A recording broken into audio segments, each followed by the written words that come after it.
I am Andreas Papanaklis from ENTSO-E. I'm TSO co-convener for the MCCG, and I will be moderating this morning session. Before we start, some housekeeping. As always, questions go through Slido. Go to slido.com and enter the code you see on the screen. And also submit your questions at any time during the presentation. I will try to answer them at the end of each session. And also we'll take questions that we cannot answer here back and answer via the Q&A document. So the convener team is from there were three co-conveners from the market part. Can we go on the next slide?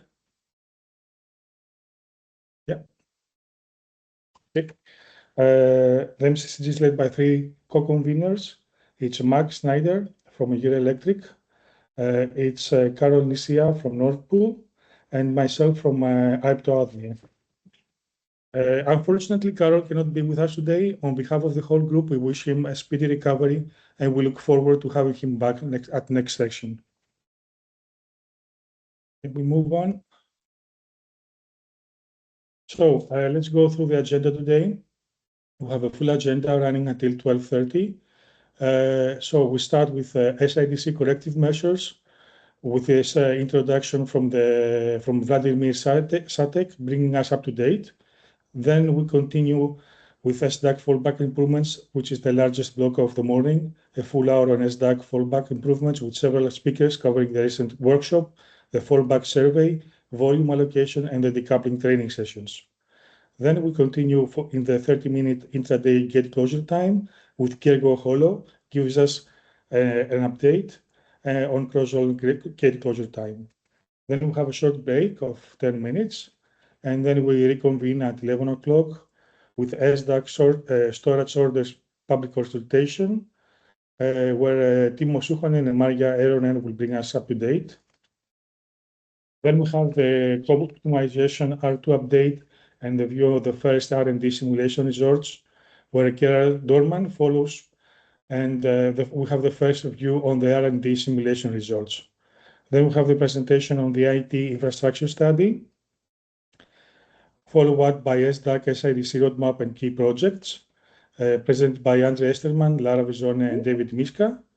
We have an update on consultations, where we see the ongoing consultations regarding SDAC PM and the AM update for the incorporation of the intraday auctions with flow-based. And then we end up the meeting and we at 12:30. So the scope of MCCG discussion. Before we dive in, our usual reminder of scope. The MCCG discussions stemming directly from CACM guidelines, MCO matters, capacity allocations, the intraday auctions, products, and central algorithm functionalities, and central testing. Capacity calculation and other regional topics belong to the CCRs, as you can see on the slide. So if a request falls outside the MCCG scope, we kindly ask you to raise it in the proper forum.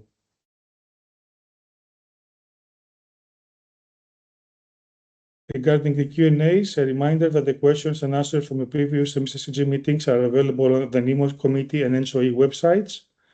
On action points, we had one open item from a meeting on 4th of March. The MCSE NIMOS were to provide clarity on the timeline and updated list of corrective measures under the consideration for coordinated application. This was delivered on 13th of May, so the action is considered closed. And now we have finished with housekeeping, so let's go to and deep dive to the first presentation, where Vladimir, the floor is yours.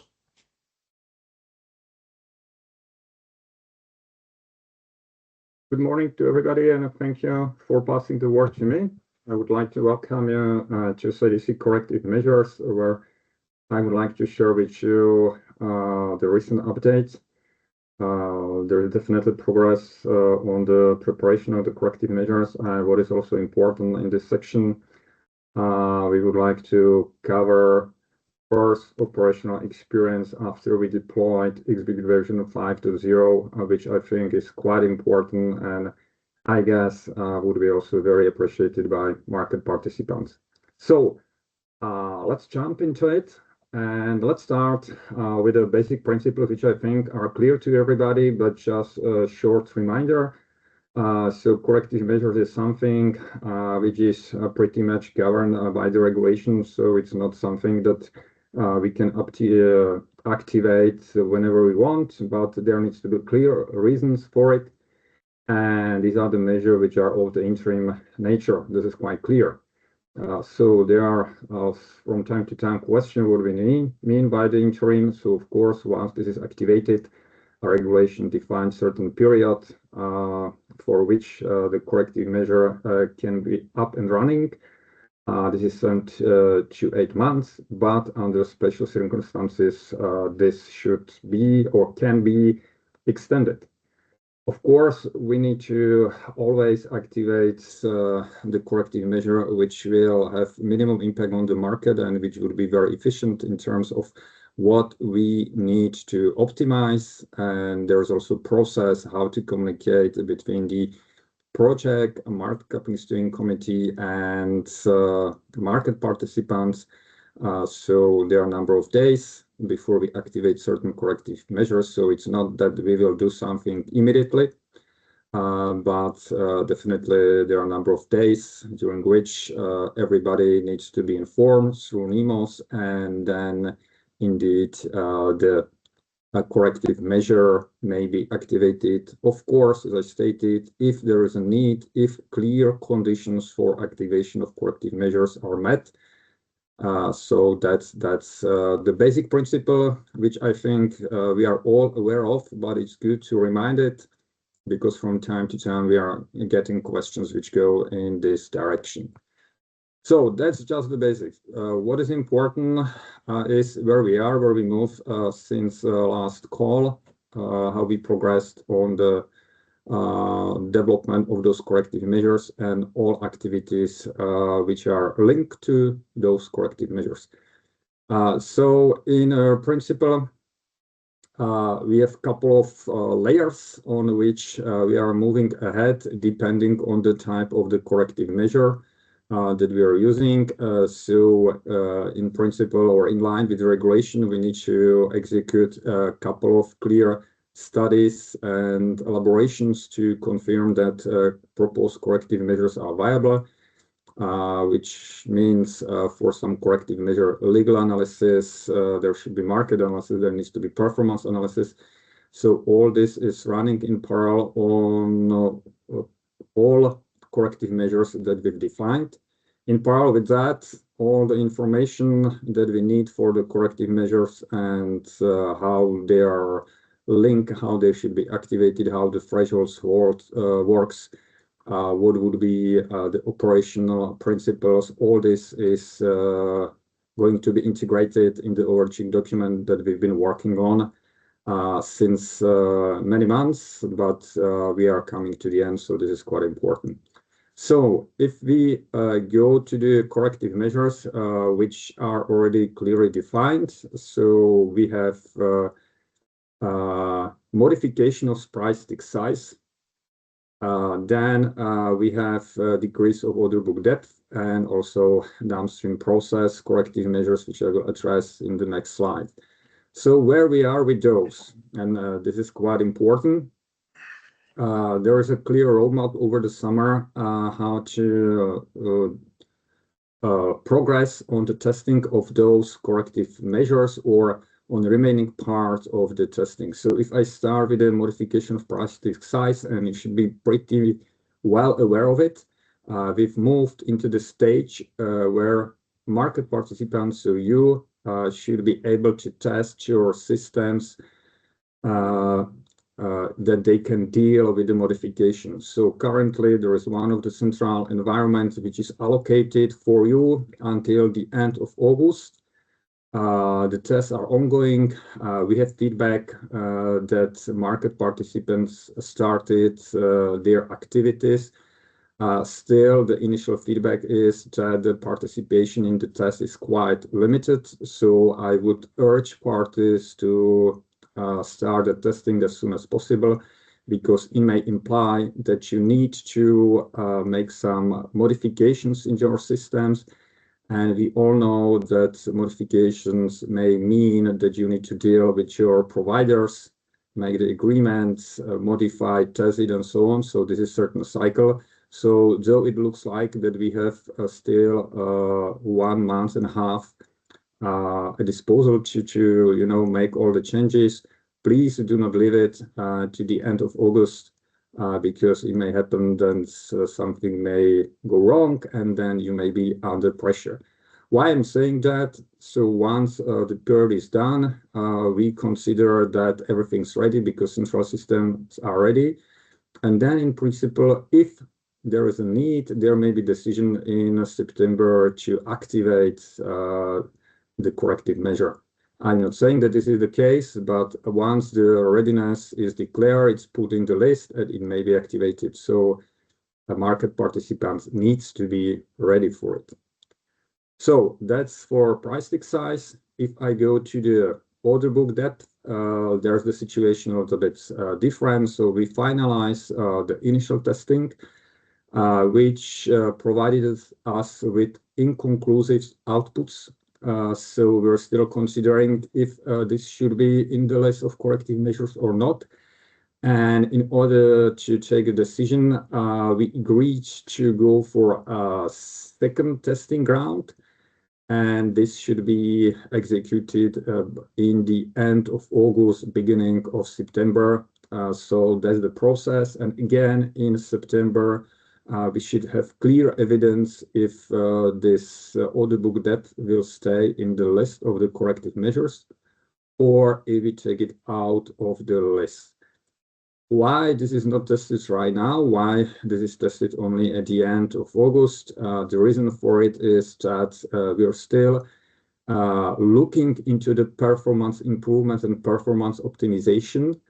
And the logic is, let's have these performance improvements implemented first, and then we foresee to have this corrective measure tested on the system, which would have even better performance than we have right now in the operation. So that's the logic. We don't want to test something with a system which will be further subject of the optimization. So I think that's the correct process. Then there were a couple of questions when we discussed a couple of months ago downstream processes and how it works and how this can or should be considered with regard to the corrective measures. I will address it in the next slide, so we will get there soon. And let me also address the corrective measures which are under investigation, which are, I would say, the most challenging one, because they are not just touching the performance, but they are touching also the nature of the trading and competition among NEMOs and market participants. So there are many aspects that needs to be evaluated, and we've been in the process of evaluation of those aspects. So we are considering two measures there. It's our OTRs and other transactions per time frame. And we are running now in parallel legal assessment, market assessment, and we are also running performance assessment and design assessment. The expectation, but this is just an expectation, it's not fixed, is that we should have results in October. And then we will see if one of these order management measures will stay or both of them, or how this will be arranged, what the recommendations are. We want to have clear feedback, but we are in the process of second analysis with the external parties. So we still need to wait for formal confirmation of the deadlines. We have some proposals, but all these proposals needs to be confirmed and then elaboration done, clarified, concluded, and clear process addressed. So, and all these are also the inputs for the overarching document, which I mentioned already. So you may be well familiar with the overarching document, which is used for SDAC. For continuous trading, we have a similar document with similar structure, but it is pretty much of different content, because continuous market is quite different. And we're addressing all the necessary topics there.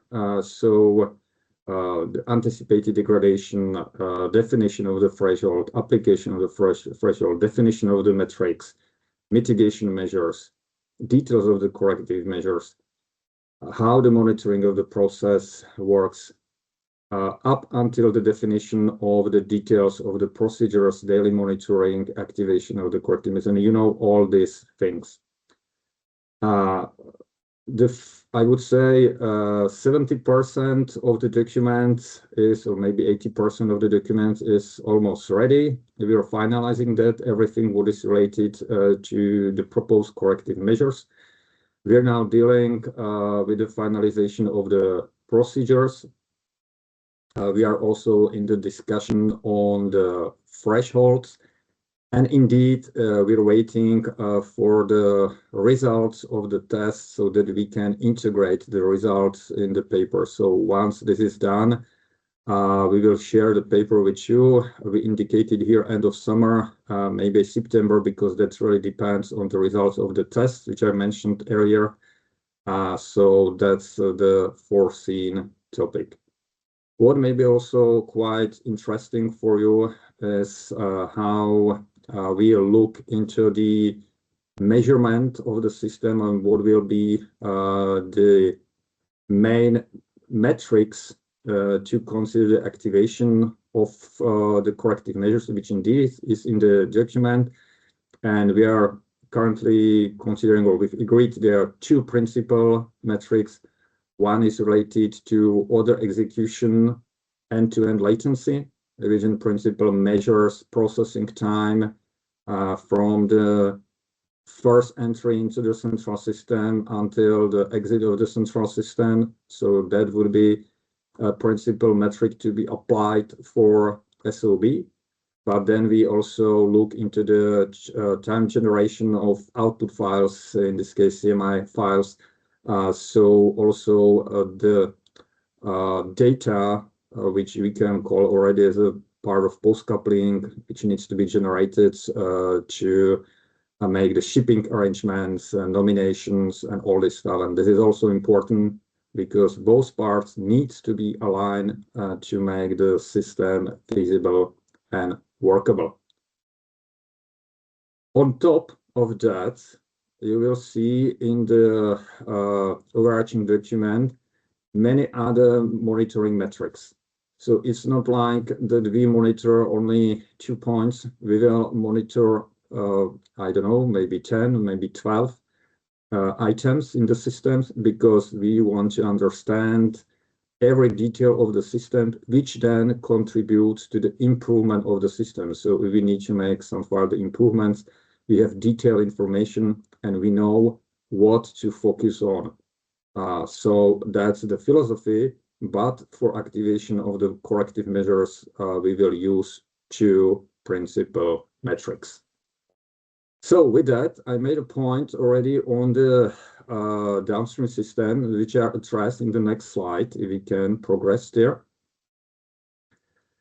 So what are the downstream processes? In principle, downstream processes are all the processes which are not directly linked to the trading. So we know that we have a couple of modules in the system. We have SOB, which is dealing with a shared order book, and with all the orders generating the trades, it uses capacities which we have in CMI module. But then once the trade is created, it needs to be propagated to other modules like shipping module and also CMI. The data needs to be provided to transparency platform.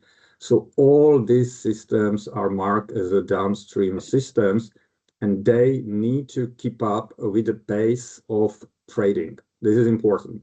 So when we focus on the improvement of the performance, it's not just simply we improve the trading, but we also need to analyze all the other systems, and this is very important.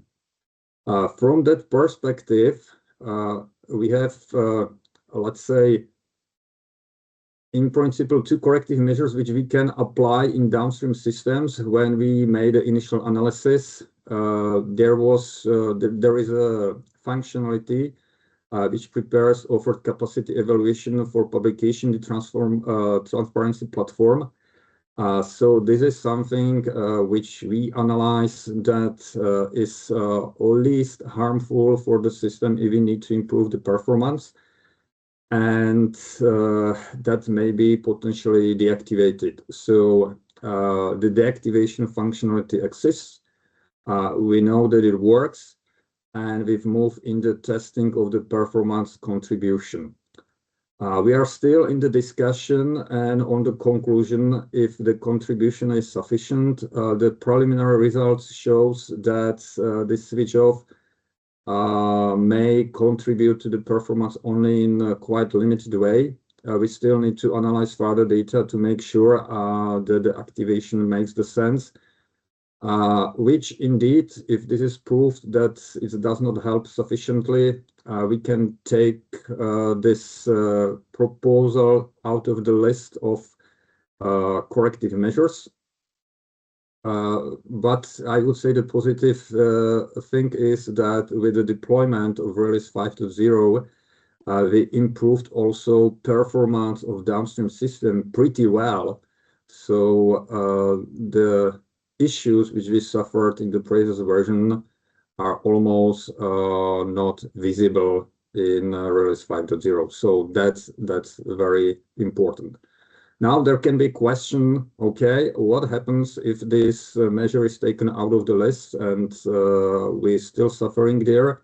Then, of course, indeed, we need to apply another measure, which will be measure directly linked to SOB.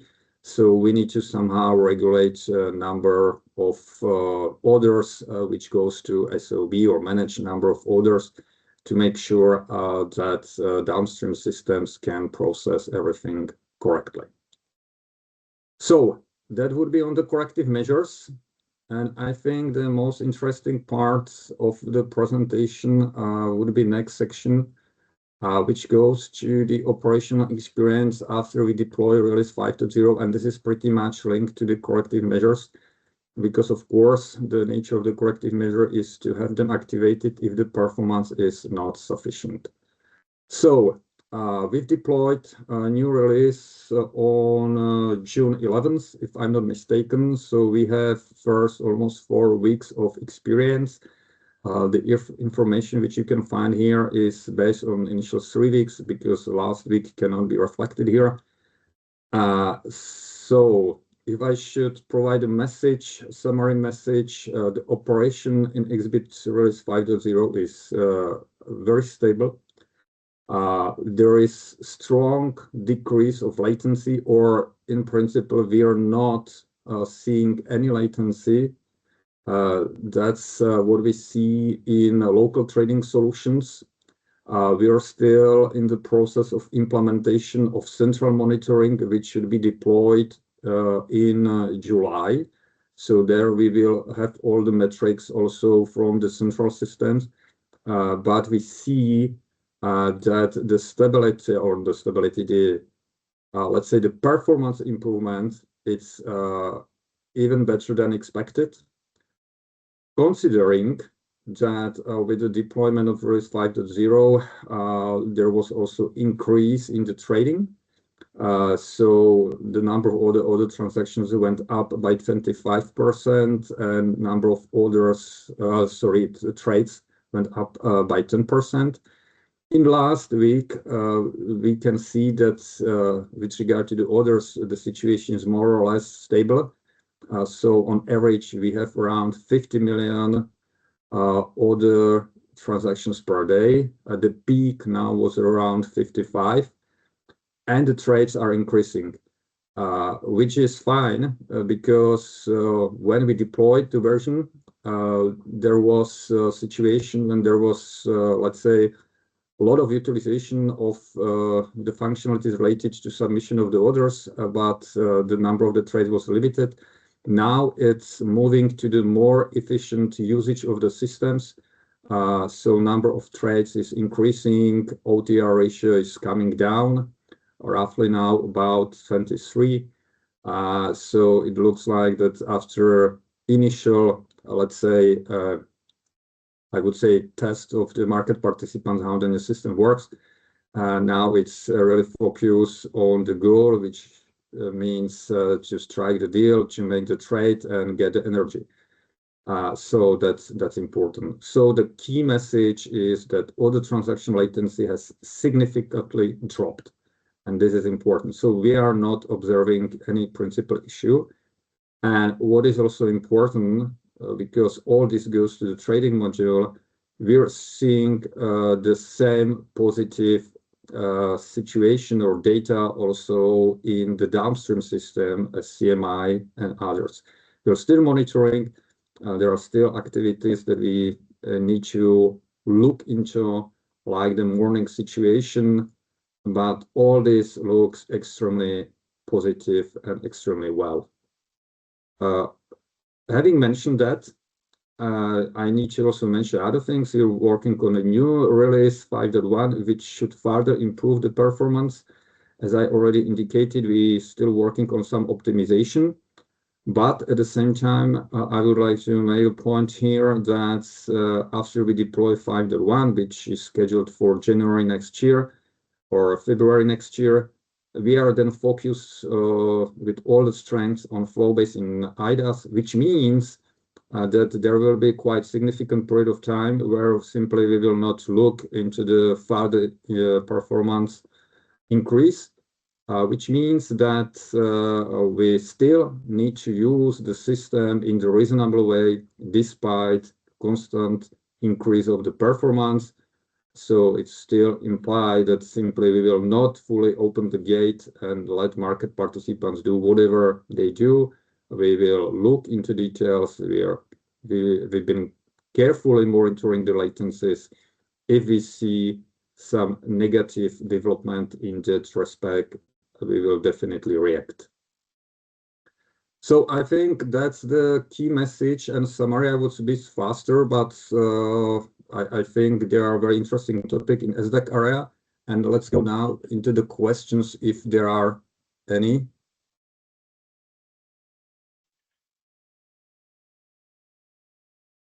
And at least, yeah. The OCC switch off, as I tried to explain. So OCC switch off is putting on hold generation of certain family of files, and these files are offered capacity evolution for publication in the transparency platform. So OCC switch off is a little bit a buzzword which we use internally, but it's offered capacity which goes to transparency platform. Will presentation be shared after the webinar? Indeed, that's what we do every time. So that's definitely what we will share. From market participants on the test scenarios and overall process of SDAC. I think that goes to the next topic. Yeah, the next topic. We'll answer that there. Why did one never get result information of the impact of the reduction 15 today? It's not that you never get the results. I think we shared the results last time when we stated clearly that this test in the operation did not show any improvements. So it was really limited. We were not able to prove it. Therefore, we decided to go for different testing under different test condition. I think the question is even good that we can say that we went back in the operation to 100. So you have full order book depth now. But the conclusion is, I think, quite clear. So the reduction from 100 to 50 was not delivering the value that we expected. What is the likelihood of activating CM after the last exhibit release? We have an initial quantitative assessment. I may use an example. So we're still working on it because, as I stated, we need to deploy the central metrics to provide clear quantitative evaluation. But how we see it internally is that the performance get to the situation of several years ago. So something like 3 years ago, when we had never ever any issue with the performance. So it dropped drastically. I cannot give a percentage here. We're waiting for the measurements to be deployed, but really we do not observe any latency, so it's extremely fast. I think I addressed already switch off. And from the status corrective measures document, the indicative will be restored to, has been already restored. So that hasn't been mentioned explicitly, but it's already in the operation. So you should see initial order book depth. For festival, does it mean we want to have any more capacity publication updated? Yes, if this is switched off for a certain period of time, so then indeed the information is not provided to transparency platform, so that may be the consequence. So indeed, the corrective measures may work in the way, or I think that's their nature, that in certain aspects they may introduce some limitations, and that may be the case. On the technical details, I think we have better experts here. So I don't know if David or Lara would like to add something here, but in principle, if the functionality is switch off, so for the period it's not activated, it cannot be produced. And I think that was the last question, which was addressed in respect of CMs. If I may, on behalf of the market participants, this is Max Schneider, market participants co-convener. Thank you very much for the presentation and for the good news on the R5.0 release. This is a very welcome and also necessary improvement. In general, for market participants to understand the impacts of the different envisaged measures. Also, you saw the question on the downstream corrective measures. It's important to have transparency, and we hope that the overarching document will provide this transparency also on the monitoring thresholds. Yes, we would also very much welcome transparency then on the test results of further order book reduction and of the order management measures. Yeah, that will be a request from our side. Indeed, we will provide it. All the processes and details are expected to be or are already addressed in the overarching document, which are just waiting for the results of the testing to fine-tune that. So the information will be provided and also results of the test. But indeed, if the test proves that, for example, certain corrective measure does not work, that the benefit is like 1% or even less, then there is not that much to present that simply state that the added value is almost zero. Understand. Thank you. So if that's all, we can go to the next topic, which is the SDAC fallback improvements. So Ivona, are you with us? Yes, I am here. Can you hear me well? Yeah, the floor is yours. Thank you so much. So my name is Ivona Grude. I am working at Nordpool, and I am currently performing the role of the NEMO co-chair for Andoa and NASDAQ OpsComs. And today I will briefly walk you through the pending work streams from the latest PCG workshop in June, before our presenters will take over and share further details. So we can start with the work streams. Thank you. So starting with the workstream number 1, aiming at minimizing the likelihood of partial decoupling due to failed submission of order books. Here I will give a brief update at the end of this intro part. I will update you on the process agreed among NEMOs and the next steps. The workstream number 2 is dedicated to relaxation of existing nomination deadline. Here, TSOs are working on potentially shifting the cross-border schedule nomination deadline from 3:30 p.m. to 4 p.m. under the assumption that the shadow auctions are removed and the intraday continuous trading will become the fallback process for the cross-border capacity allocation. You will hear more from fallback expert group representative on the details for this workstream. The following workstream number 3 is related to optimization of existing SDAC timings and procedures. Here, the first report describing the potential areas of improvements will be delivered to Acer by the end of July. Therefore, we have no materials to present today, but it will be probably picked up during the next MCCG meeting in fall. Then workstream number 4 is focused on creating an effective fallback capacity allocation when SDAC coupling cannot be completed.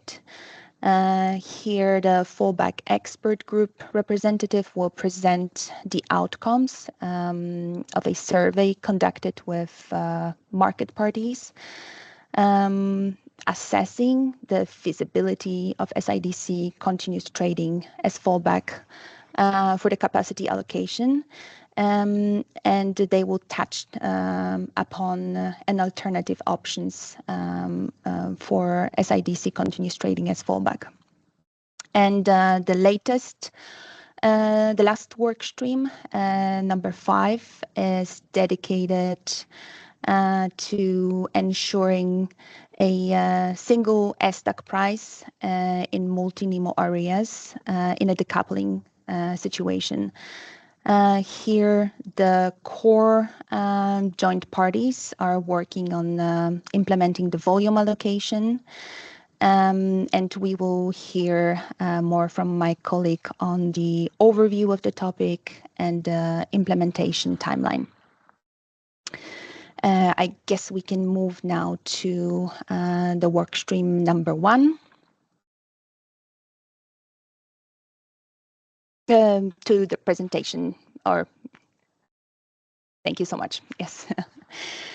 So as mentioned before, the workstream number 1, we address the potential partial decoupling case due to failed order book submission at the after the gate closure time. Here, this work stream was structured around 2 focus areas. The first one on the left-hand side is introducing and implementing new process step, which is the local order book generation validation performed by each NEMO between 11 and 11:30, which allows up to 1 hour of the time gained in case of any issues detected. NEMOs are monitoring the execution in line with the requirements shared by Acer. We are also performing an additional validation during any system updates and the new releases to confirm the compatibility between all the systems. So this is really an additional step during the market coupling, which ensures that the functionalities of the order book generation is working as it's supposed to. At the moment, more than 50% of NEMOs have this process implemented. The rest is working on developing the functionality in the local systems. And the process is mandatory from January 2027. The second focus areas is related to defining foundational requirements and developing the best practice guidelines. Here we focused on the 3-pillar framework, which highlights and collects the capabilities of the systems already in place.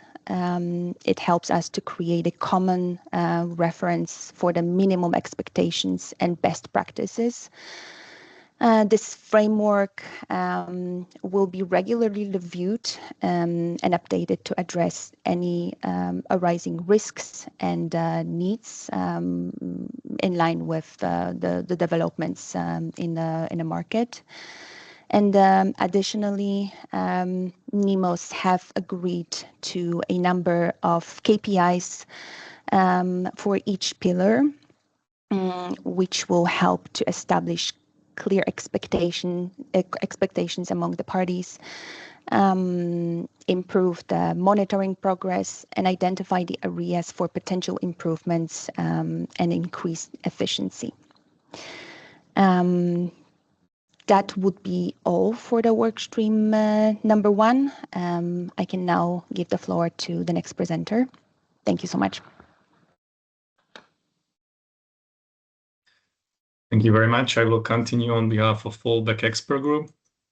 Last time we presented in MCCG, we explained a concept of a fallback, where basically we would use intraday continuous trading as a fallback of single day ahead coupling in some cases. What are those cases? Those cases would be when basically the SDOC price is not available in one or several bidding zones. When could this happen? In case of a full decoupling, or in case of decoupling of all NEMOs in a multi-NEMO area. And for those cases, we presented the proposal to use intraday continuous as a fallback. At that time, we also presented that the timings of this fallback concept was not yet fixed, because there were options how to optimize the potential elements or potential process steps within this process. And this is why we, in the first place, concluded a survey towards the market participants to understand their preferences and their position on this concept. Based on this survey and based on this feedback, we learned that although many market parties were in favor of the proposal to use intraday continuous as a fallback, it was not, let's say, full of joy, in a sense that everyone had some kind of remark or problem or reservation with the proposed concept. Most of these related to the timings, which we were requested to comment.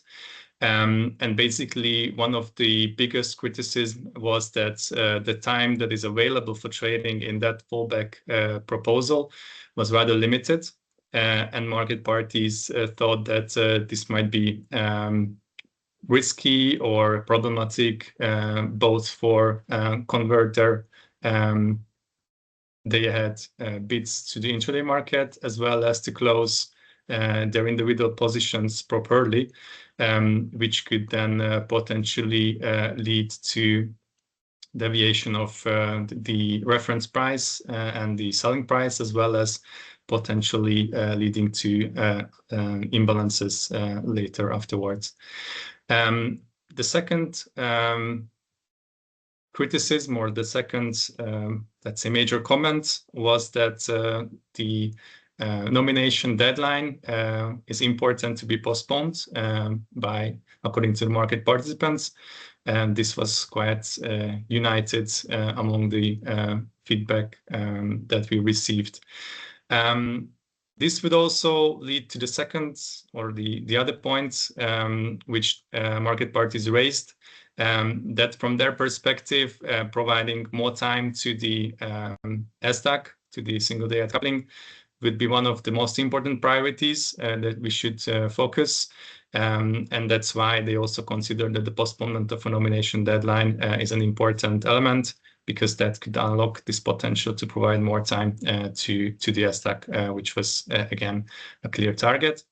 And the last thing that was also quite unified among the feedback that we received, that having a single and reliable price in these cases, in these bidding zones, is the utmost important as well.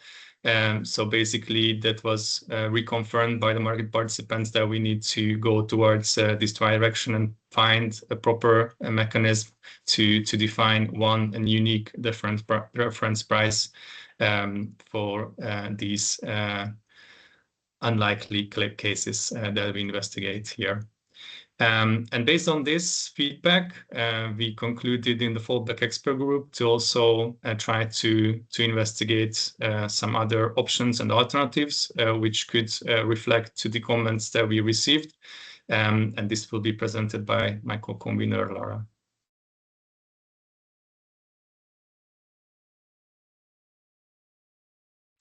Thanks. Yeah, so indeed, on the screen you can see the alternatives we are evaluating, and considering the perimeter for both workstream 4 and workstream 6, we are considering the applicability of those options only for core M&A areas, especially when it comes to workstream 6, which is the one that is meant to build a process that is not leading to multiple prices in case of full decoupling.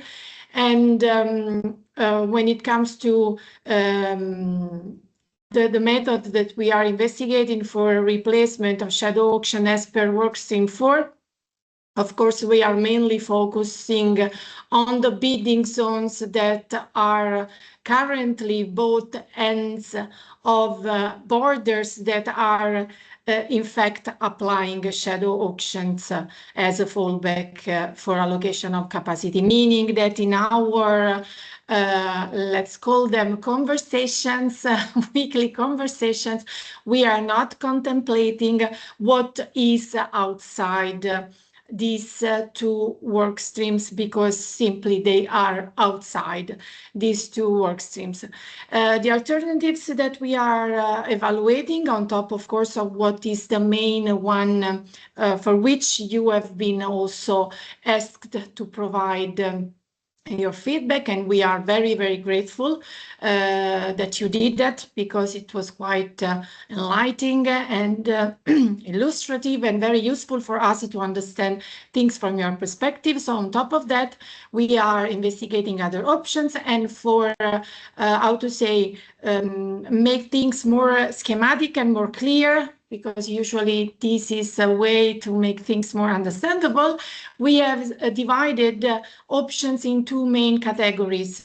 One that is sort of considering two different methodology for clearing volumes and determine the price, and the other one allocating capacity.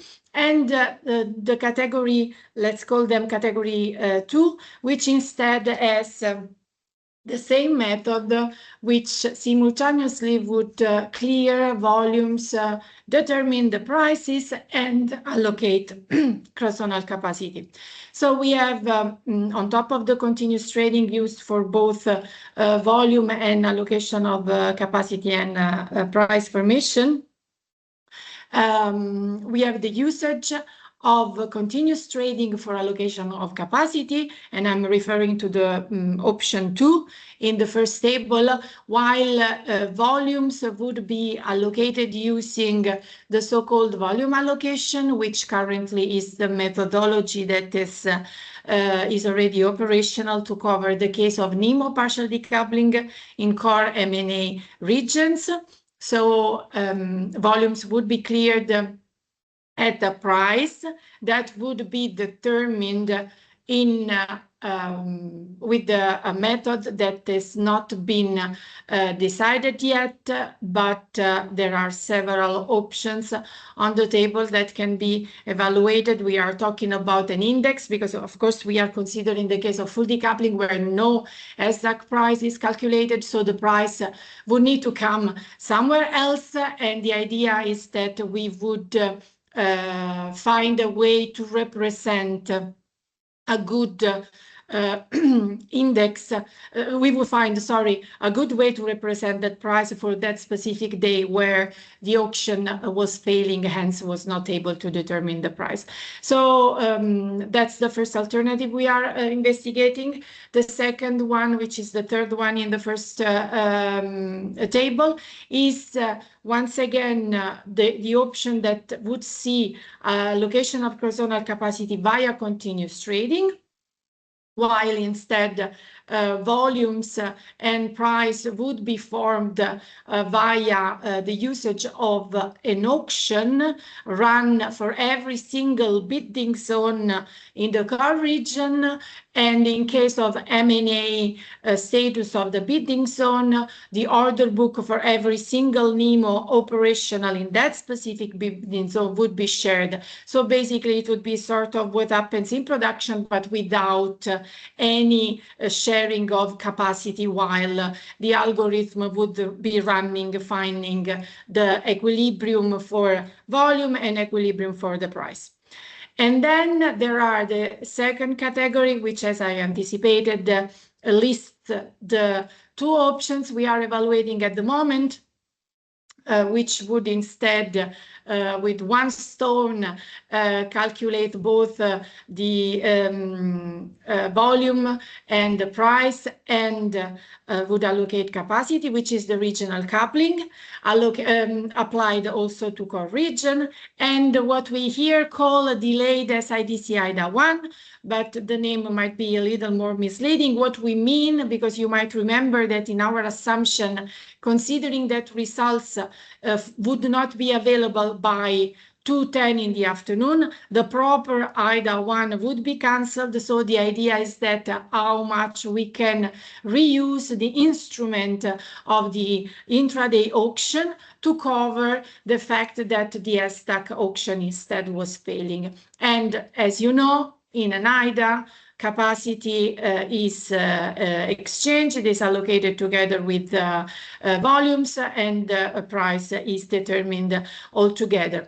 All those options will be evaluated via different criteria, and the idea is that at the end of the evaluation, where we have carefully considered and assessed all the angles, one of the main of them being the operational feasibility in terms of timing constraint, because especially in the core region, time constraint is a little more binding than maybe on other regions. So after this work that we are conducting in the fallback expert group, we hope to share also with the regulator what is the outcome of our evaluation, and eventually propose one fallback for those areas that are currently presenting the aspects that were considered so critical so that they were part of 2 work streams launched under the hat of PCG. And so once again, I'm referring to core M&A bidding zone. I'm done. I don't know if there are questions. I can check. Otherwise, thanks a lot for the opportunity and have a nice summer. We'll need you at the end for the question and answer session. Yeah, we can continue. All right, thank you. Anna Blomfeldt from Nord Pool, representing core today here, and taking you to a status of the volume allocation that core parties have been working on since last year to be aligned with the energy regulation, Article 7.2, and to avoid a two price situation in the case of a partial decoupling of an NEMO. So here you can see how we've progressed the different NEMOs. So Nord Pool is live since February. EPEX followed in March, and EXA on the 21st of April. Now we are also seeing progress with the remaining M&A areas where we have BRM and OPCOM who are waiting for the M&A approval, which is I think if not at the moment given, almost there. And then we have BSP and CropEx who will implement volume allocation when the Slovenia M&A goes live. Yes, and then remaining is TGE, who is awaiting confirmation from UK NF, and where they are doing the local implementation. And UK NF is a local regulation which is applicable for TGE and not the other NEMOs in Poland. But the EPEX and Nord Pool have implemented volume allocation in Poland as well. Yeah, this is a short update on the status of the volume allocation. Excuse me, Hanna, could you please explain what's meant with the individual implementation by the NEMOs?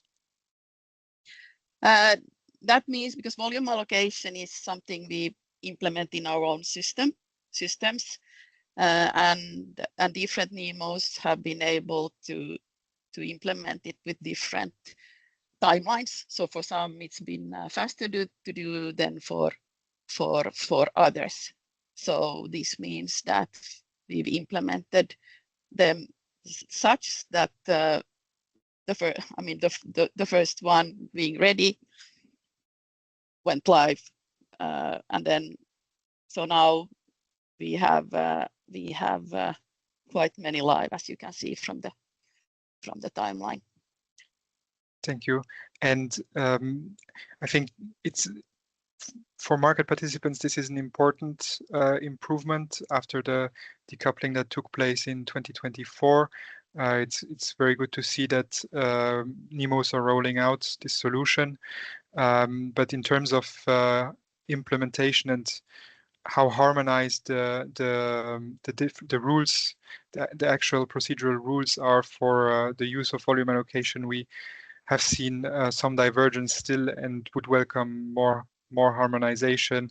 For example, when it comes to the reopening of order books, where yes, we have called for more information and would have welcomed this, and believe that there could be some problems with reopening order books after the ESTEC price publication. I think this is important to mention. Yeah. acknowledge. So we have approved procedures, and after that approval, we've acknowledged that there's some concerns from some NEMOs and market parties, and about the potential risk of volume allocation being placed after the stock market price has been published. So we are investigating these, and we will come back to those at a later date. Thank you.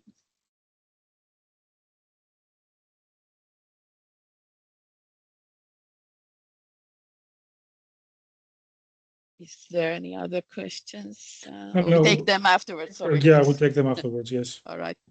Then I think it was it Milos? No. So yeah, and now the presenter is finished? No. It's I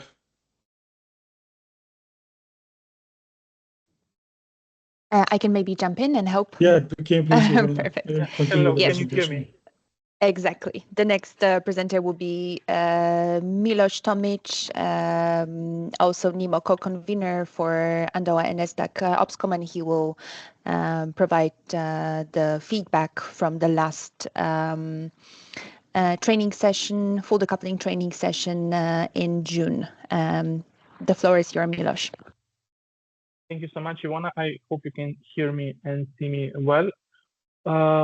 So some of you, thanks Ivona for the introduction. Some of you already know me from the last time I presented on the similar topic. For today, we have the outcomes of the latest market participants training that we had in the beginning of June, on 3rd of June to be exact. Here we would like to point out that after the session before that was held in the end of 2025, in November, we also reached out to the market participant organizations to gather feedback on what went well, what needs improvement, and in general, what is the feedback of the market participants to the overall training process. We received some constructive suggestions, proposals, also some questions that we try to answer, and also we try to implement the certain solutions based on the proposals that we received. Can we go to the next slide, please?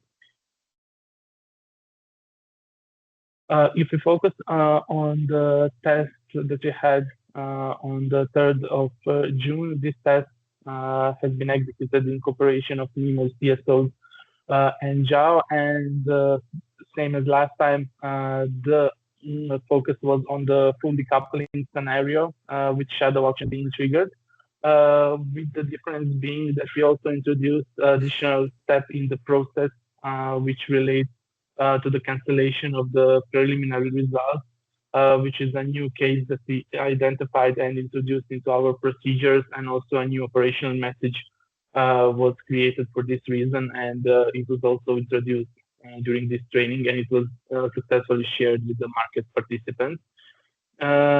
In this specific test, we had 47 unique companies that registered for the test with JAO.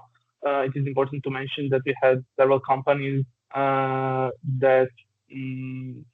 part of the different bidding areas and participated with different NEMOs, so the actual participation was also a bit higher. We did notice a bit lower participation compared to the test before at the end of the last year, but this can be also assigned maybe to a start of the holiday season, because we are already in the summer months. Regarding the outcomes of the test, the first part of the test, so until the declaration of full decoupling, which also relates to the sharing of operational messages with the outside stakeholders, especially the market participants. This part was performed without any issues, and it went well. However, there were certain issues in the JAO system during the shadow auction process, which then prevented JAO from publishing the results for certain borders. Mostly the external borders of the core region were impacted. So there was either no results or a delayed publishing of certain results for certain borders. At the moment, we are still exploring the root cause of this issue. So we will share the feedback on this also in the Q&A document. I think there will be also a question in the Slido on this. So just anticipate that. We will share the more detailed feedback once we compile the Q&A document. If we look to the future tests, at the moment we are planning the second test of the year because we aim for having the 2 tests per year. So the next one is expected to be scheduled at the end of Q3 or the beginning of Q4 of this year. We are also still discussing within ENTSO-E which test scenario will be performed. Are we still sticking to the full decoupling with shadow options, or we will maybe think somehow outside of the box and try to introduce also some other test cases. But of course, the market participants will be definitely informed in due time. With this being said, we would also appreciate any feedback from market parties on the test scenarios or the overall process. Any other questions or constructive criticism is always welcome.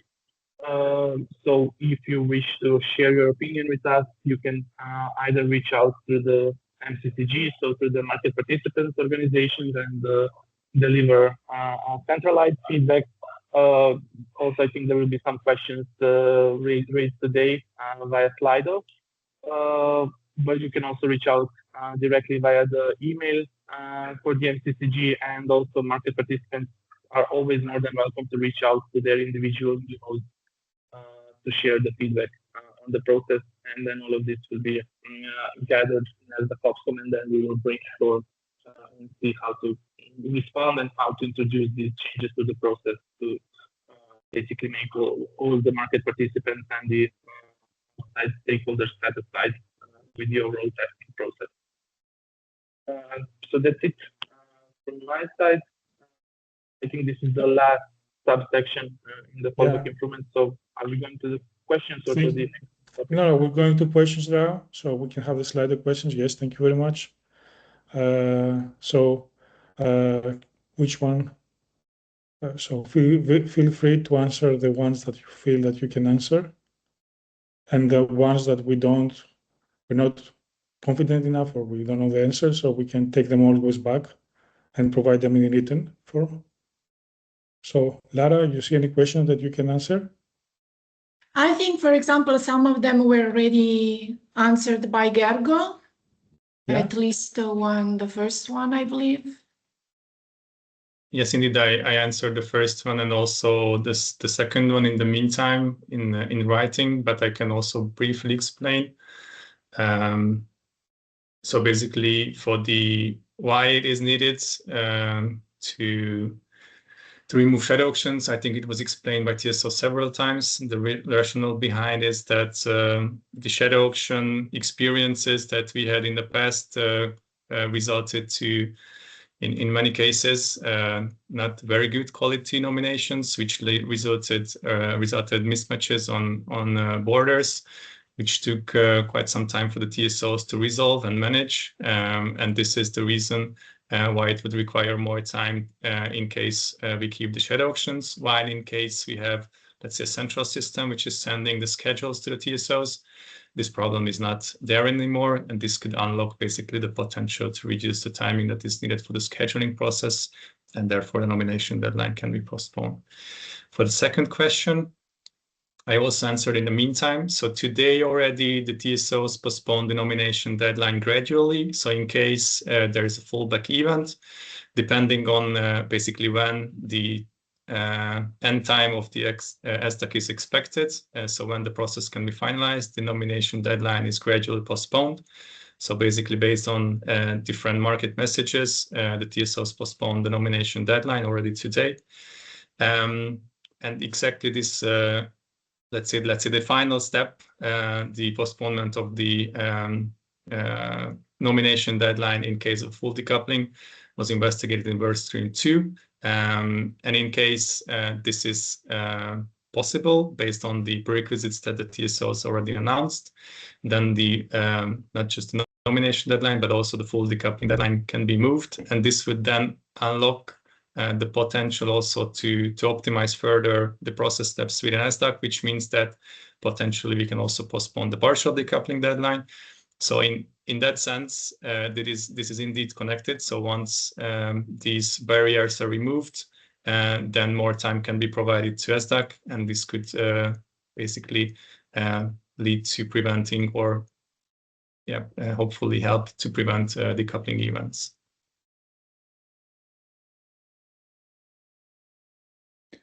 Okay, regarding volume allocations, have an answer for this, or can we take it back? Yeah, I guess we can take a bit both, but yeah, I mean, the principles of volume allocation has been presented, I think, in various arenas. So,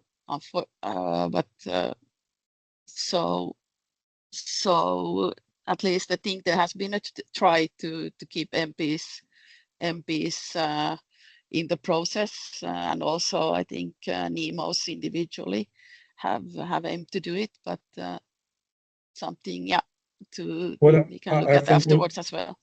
We're always open to any proposals and discussions. So yes, they can use any of the means that they have in their possibility, such as the associations that are present here today.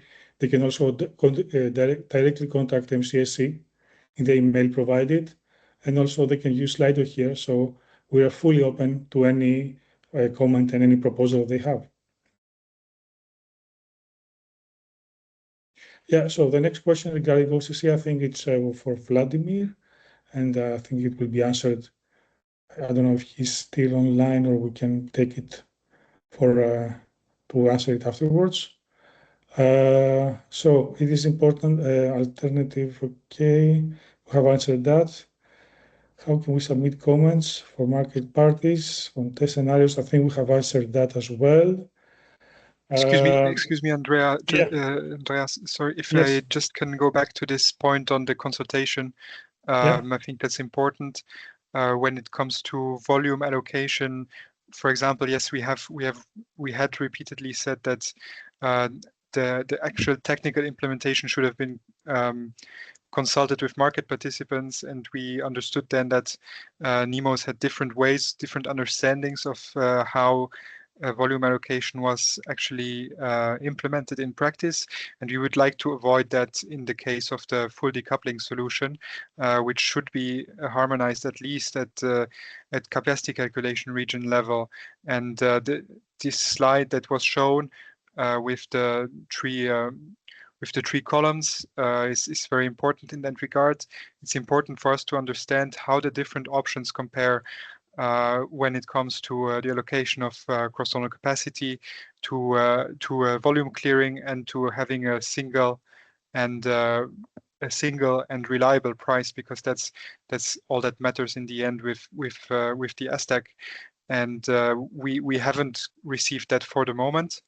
We understand that those discussions are ongoing, and we would welcome a bit more detail on that once this is ready, once the NEMOs have and TSOs have achieved a common view, and that also then this is really consulted with market participants. Yeah, yes, but that's one of the options. It's not you shouldn't take for granted that that's the volume allocation is the option that will be implemented for full decoupling, because at the moment everything is still open. No, that's not what I said. I was just I was referring to the question. The question was going into the direction that volume allocation for full decoupling will need to be consulted with market participants, which is not necessarily the case. But of course, whatever we will reach out, we will pass by you, because as I said at the beginning of the presentation, we were very grateful for your contribution, which was quite enlightening for several aspects. So we believe that your contribution can only be beneficial for the definition of whatever fallback for full decoupling will be determined after this work. So I guess we are definitely on the same page. Thank you. I'm still in the call with regard to the question raised by Jeremy Michel. Yeah, go ahead. I would need to understand if the reference is made here to the transparency platform, because indeed the capacities are updated and provided to TSOs. So there are many capacities which go out of SIDC to various stakeholders.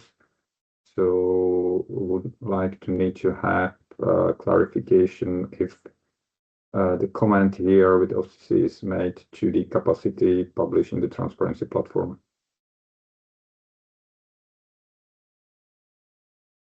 And I think we will discuss internally and then come back on it. Yeah, okay. Let's have also some other questions coming up.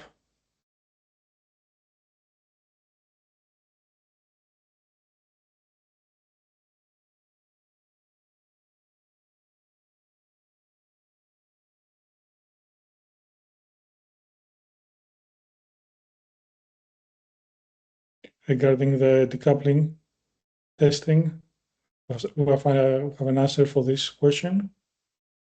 Yeah, I can take that one, and I think it was already answered partially during the presentation. So there were some hiccups in the JAL testing system, primarily because for the production, there are the production systems, which is different from the testing system, which works on a simulated time compared to the production one which works in real time. So we are still investigating this. We don't foresee any issues in the actual event of the full decoupling, God forbid, of course. But we will deliver the more detailed feedback in the Q&A document. Thank you very much, Milos. Yes, the meeting is recorded and will be shared. Regarding this question, yes, so you will have all the information that you missed. So in workstream 2, the proposals for flow-based don't address quality nominations. Do you have an answer for this?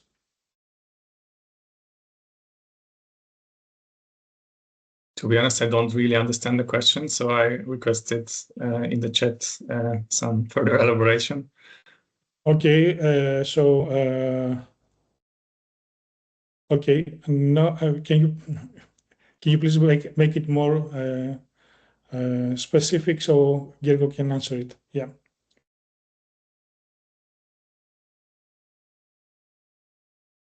So I think. But that's for the other work stream, right? So maybe we can take it home with us and come back. Yeah. Because or just maybe, to clarify, fallback expert, once again, fallback expert group is not formally involved, and even substantially, I might say, involved in the discussions related to postponement of nominations deadline. That's another work stream led by other PMO and convener group. The work is not happening in the fallback expert group. So of course, Gergo as a TSO convener knows stuff, but I would like to avoid that we are identified as the group that is also dealing with that matter, because this is not the case.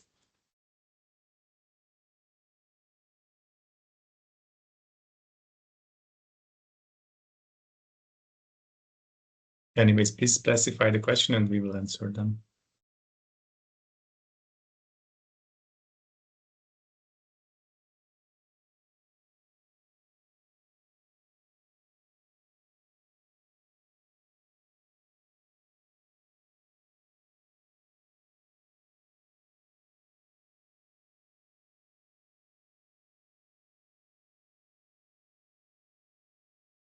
So if the question from Jerome is related to...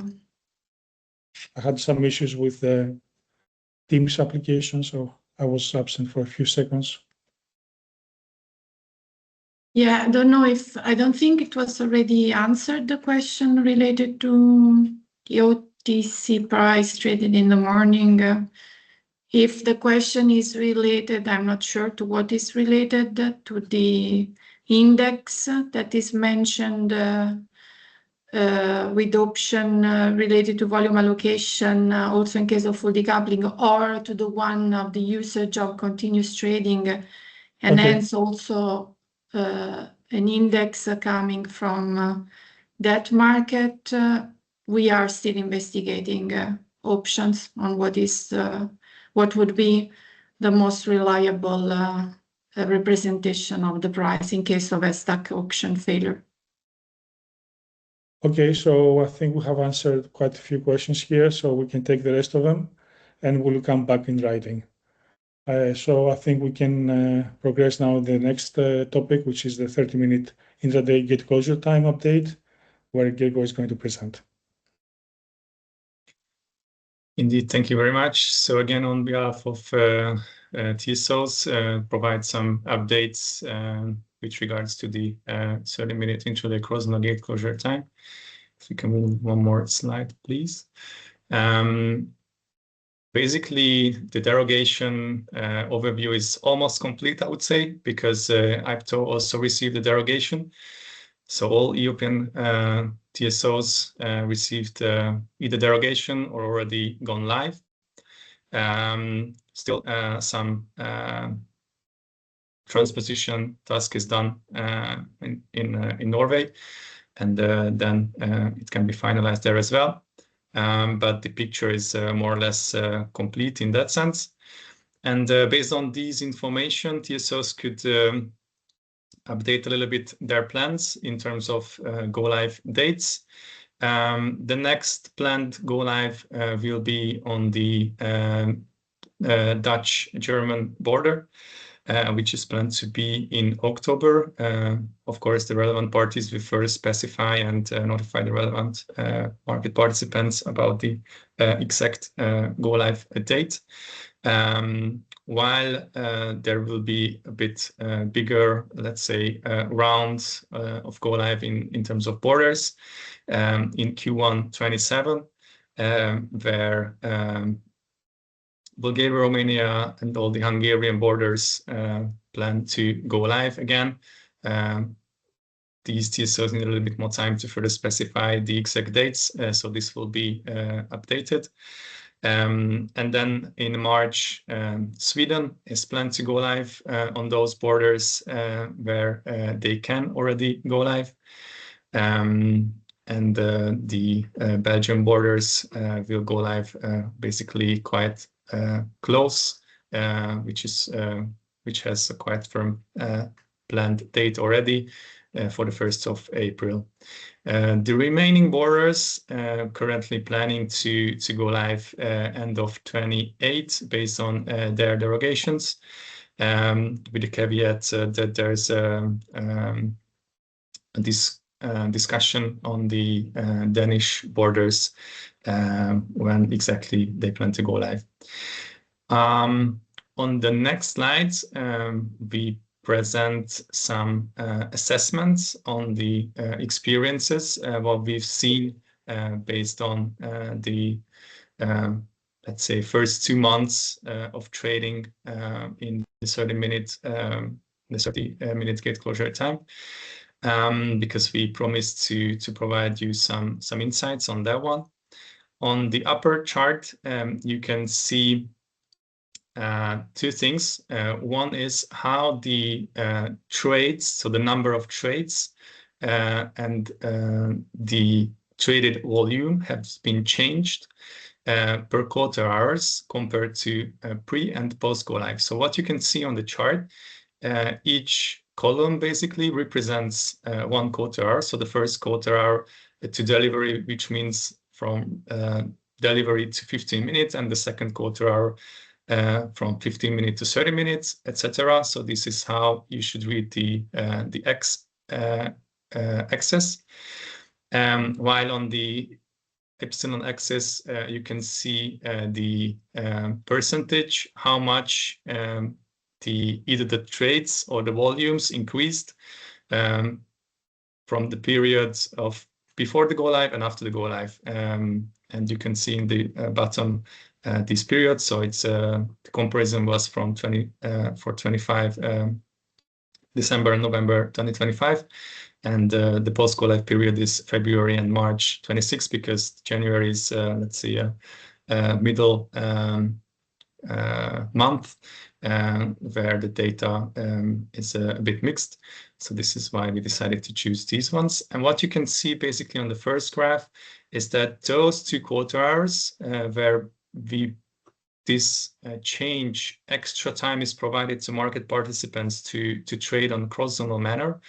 Both the volumes and the number of trades increased quite substantially, especially in the last available quarter hours. So the quarter which is 30 to 45 minutes before the delivery. So I think it's fair to highlight that this proves that market parties could use this extra time to conclude more trades, both in terms of numbers and volumes in these quarter hours. On the bottom part of the slide, you can see a chart which describes the daily average number of trades in the last hour before the delivery, but only for those countries which changed the intraday cross-zonal gate closure time from 60 to 30 minutes. In some cases, you can see values which represents the period before go live, because in those countries local trading was available, while in those countries where you don't see any chart or any bar, this means that either also the local trading was not possible after 60 minutes before the delivery. As you can see,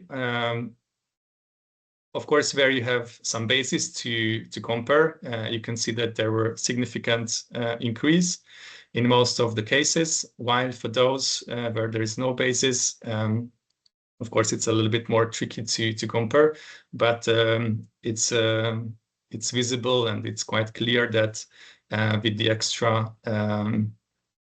time that was provided, market parties used the possibility and started to trade in these extra hours as well. So all in all, I think it's quite obvious to state that this change was used quite a lot by the market participants since the go live period in those bidding zones and those countries where they could already implement this change. And I trust that this will provide some extra motivation for the TSOs to conclude on their developments as soon as possible, to also implement in the remaining bidding zones as it was presented a few minutes before. And with that, I would pass the word to the next presenter, unless you have any question. Yeah, we have at least one question. So can we put out the slide though? It's the last one from Mr. Michel. Graph on top left.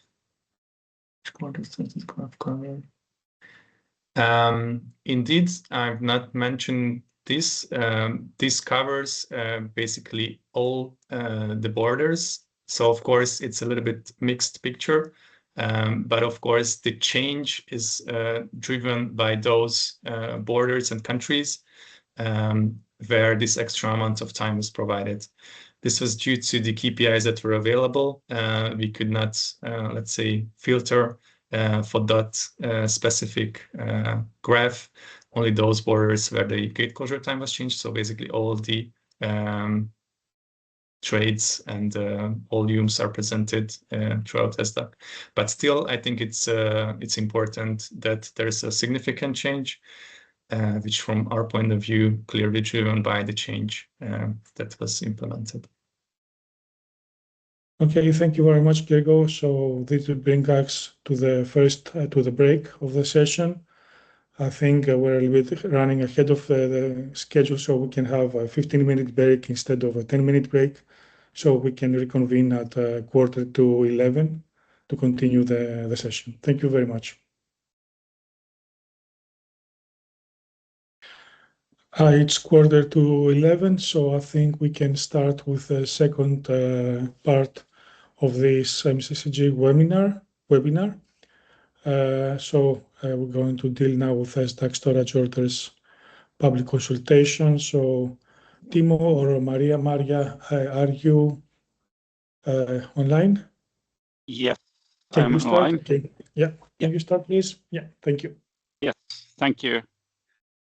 Good morning, all. I'm Timo Suhonen, working as SDAC MSD convener from the NEMO side, and I will present the update on the storage orders.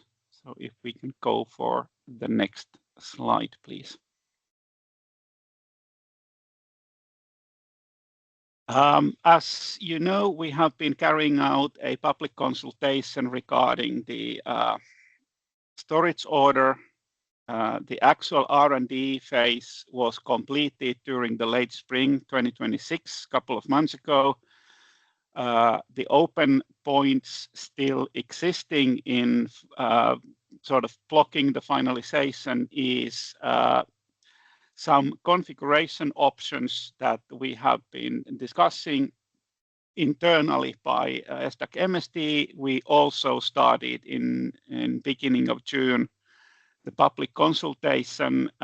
We had a webinar during June, and based on the feedback there during the call and in the questions, we agreed to give market participants additional 2 weeks. So the consultation will now end 14th of July, i.e. next week. And we are very pleased on the number of people who participated. We were around 300 people at the peak in the webinar, and we received a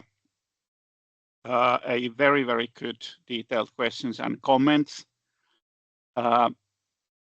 Since then, we have completed the Q&A paper answering the questions we were not able to answer during the webinar. And we have also published the recording of the webinar, and both are available in NEMO committee website and in the ENTSO-E website. So feel free to go look into the material in there.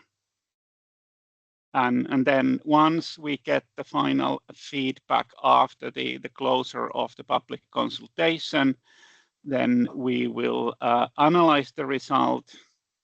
We will then make the decision as part of the SDAC MSD on the final configuration option, and based on that approach is we will run a set of simulations during the end of the third quarter in September or in October, depending how quickly we manage to finalize the design options. The key open point for the storage order approach is the aggregation of the storage orders, basically whether we do the aggregation on a NEMO level for each bidding zone, or will that be done by the market participants themselves if they have multiple storage systems considered into the day-ahead auction, and also the minimum storage order size to be discussed. And we hope to get a firm answers during the as an output from the public consultation, and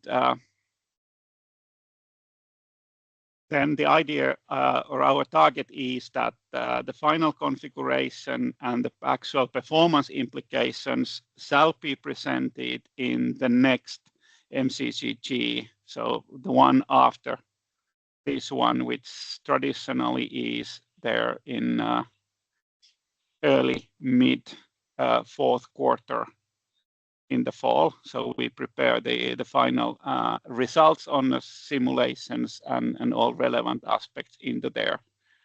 And as a reminder, that was already part of the public the webinar, that the target go live is in late 2027 for the storage orders, and that's basically the update on it for today. Okay, thank you very much, Timo, and we look forward to the updates. There is one question on the Slido, so can we bring that up?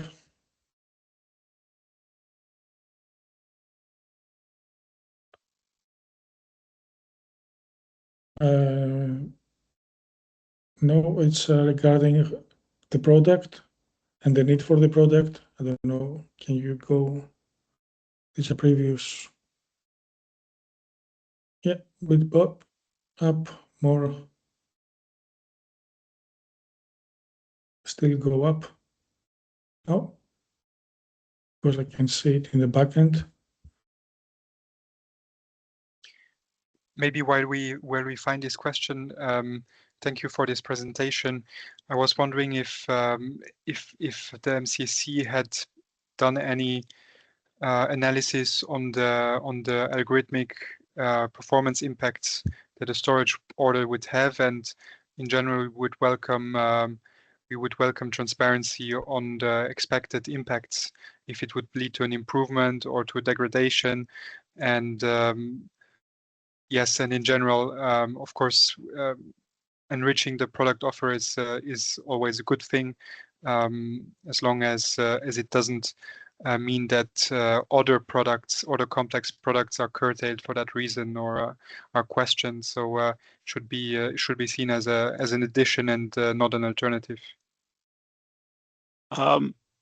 At the moment, and speaking now from the SDAC MSD point of view, as we are not defining the products individual NEMOs are offering for the market participants, but the overall technical implementation, we have no plans nor proposals to remove anything from the product methodology or anything like that. So the storage order is a new addition.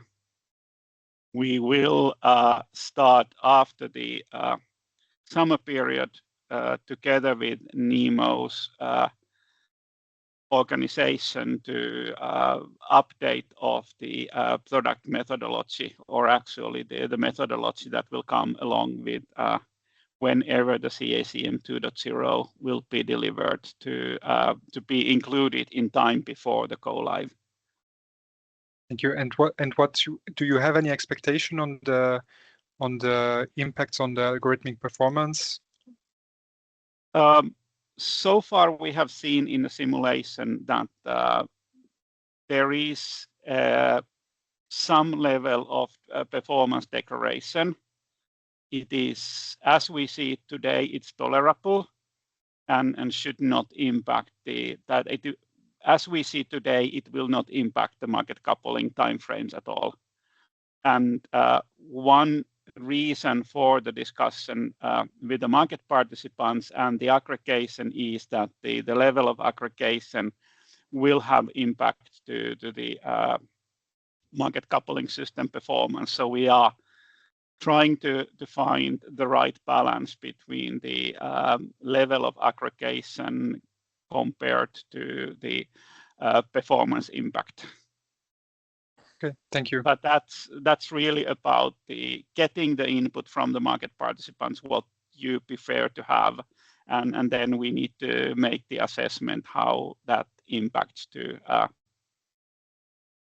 the market coupling calculation. Thank you. Yes, we will provide our input. Yeah. Then the question on the screen highlighted The original request came from a single market participant in the very first place. Then it has been come once we started the work, NEMOs and TSOs work together whether we should take this into the R&D. We decided to take it into R&D, and in between of that, a couple of other market participants decided to ask for similar concept.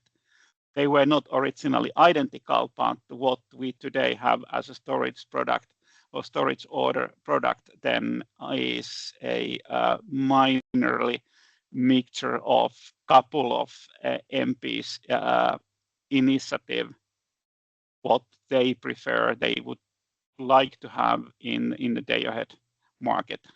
And it really started as a day ahead product request, and we are working so far only for the day ahead market with it.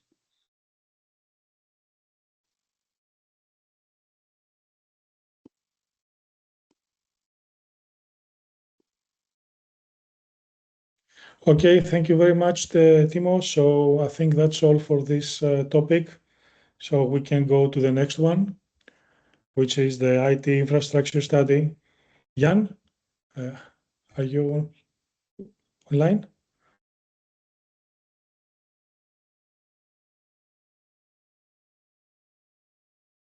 I am online, yes. Was it the co-optimization on the screen? Yes, I was a bit confused here. Yeah, it's Gerard taking the co-optimization, not Jan. Oh, sorry, yeah, sorry. Yeah. Okay. Sorry. Yeah, it was my mistake. Yeah. Yeah. So it's the co-optimization. Yeah, Yes. So please go ahead with the next slide. Yeah, so for the co-optimization, an R&D program was defined in the algorithm methodology by Acer. The first step was focusing on the initial assessment of the bidding products, bid design, and pricing design options with the following outcomes: implicit bidding, substitutability between MFRR and AFRR products, linked and combined bids with specific parameters, current bid designs, and suitable alternatives. The main idea is to keep current pricing with no PAB, but with the possibility to go to non-uniform pricing if required. This phase was finalized in November last year, and the report is available. The next phase is focused on a better understanding and is dominated by simulations. The idea is to better understand the implications for the algorithm, the results, price trends, flows, liquidity, and draw further design and conceptual findings on the requirements compatibility. The simulations start with a small system, the Baltic system, 3 countries, as you know, and the next phase will then be the full STEX simulations. The idea is to have a simulation with linked and combined bids with both flat and decreasing marginal costs. I will come back to that. And complex aspects such as sharing of reserves and storage orders and curtailment management. The storage orders is also related to what Timo just presented. Further is a conceptual assessment of the algorithm methodology, SOGL and EBGL requirements, and also looking at curtailment. Then the final, or let's say for the time final, third phase, we look at more advanced design issues like backup and fallback procedures and governance. NEMOs and TSOs knows that any methodology and requirement changes are possible only once the performance and co-optimization overall feasibility are proven in the R&D. Next slide, please.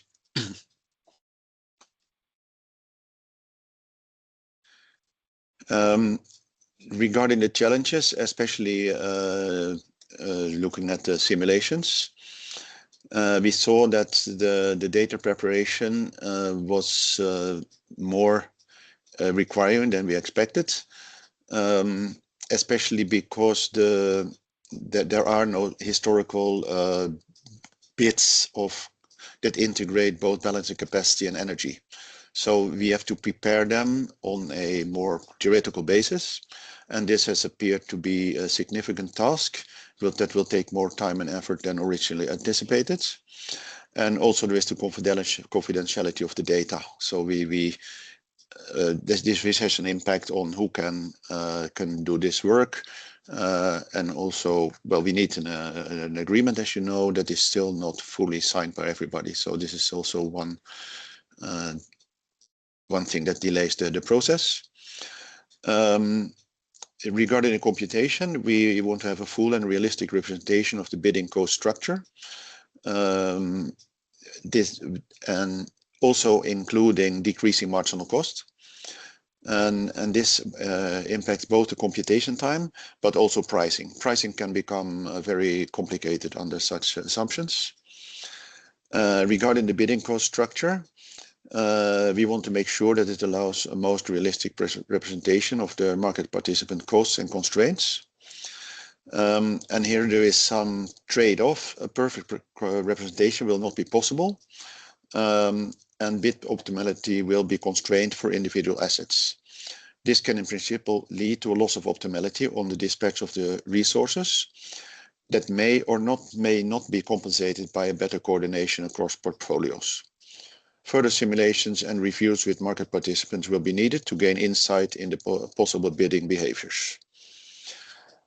Key takeaway is that the current R&D track revealed several challenges that illustrates the complexity of co-optimization and will need to be addressed by NEMOs and TSOs in alignment with ACER and the NRAs. Next slide, yeah.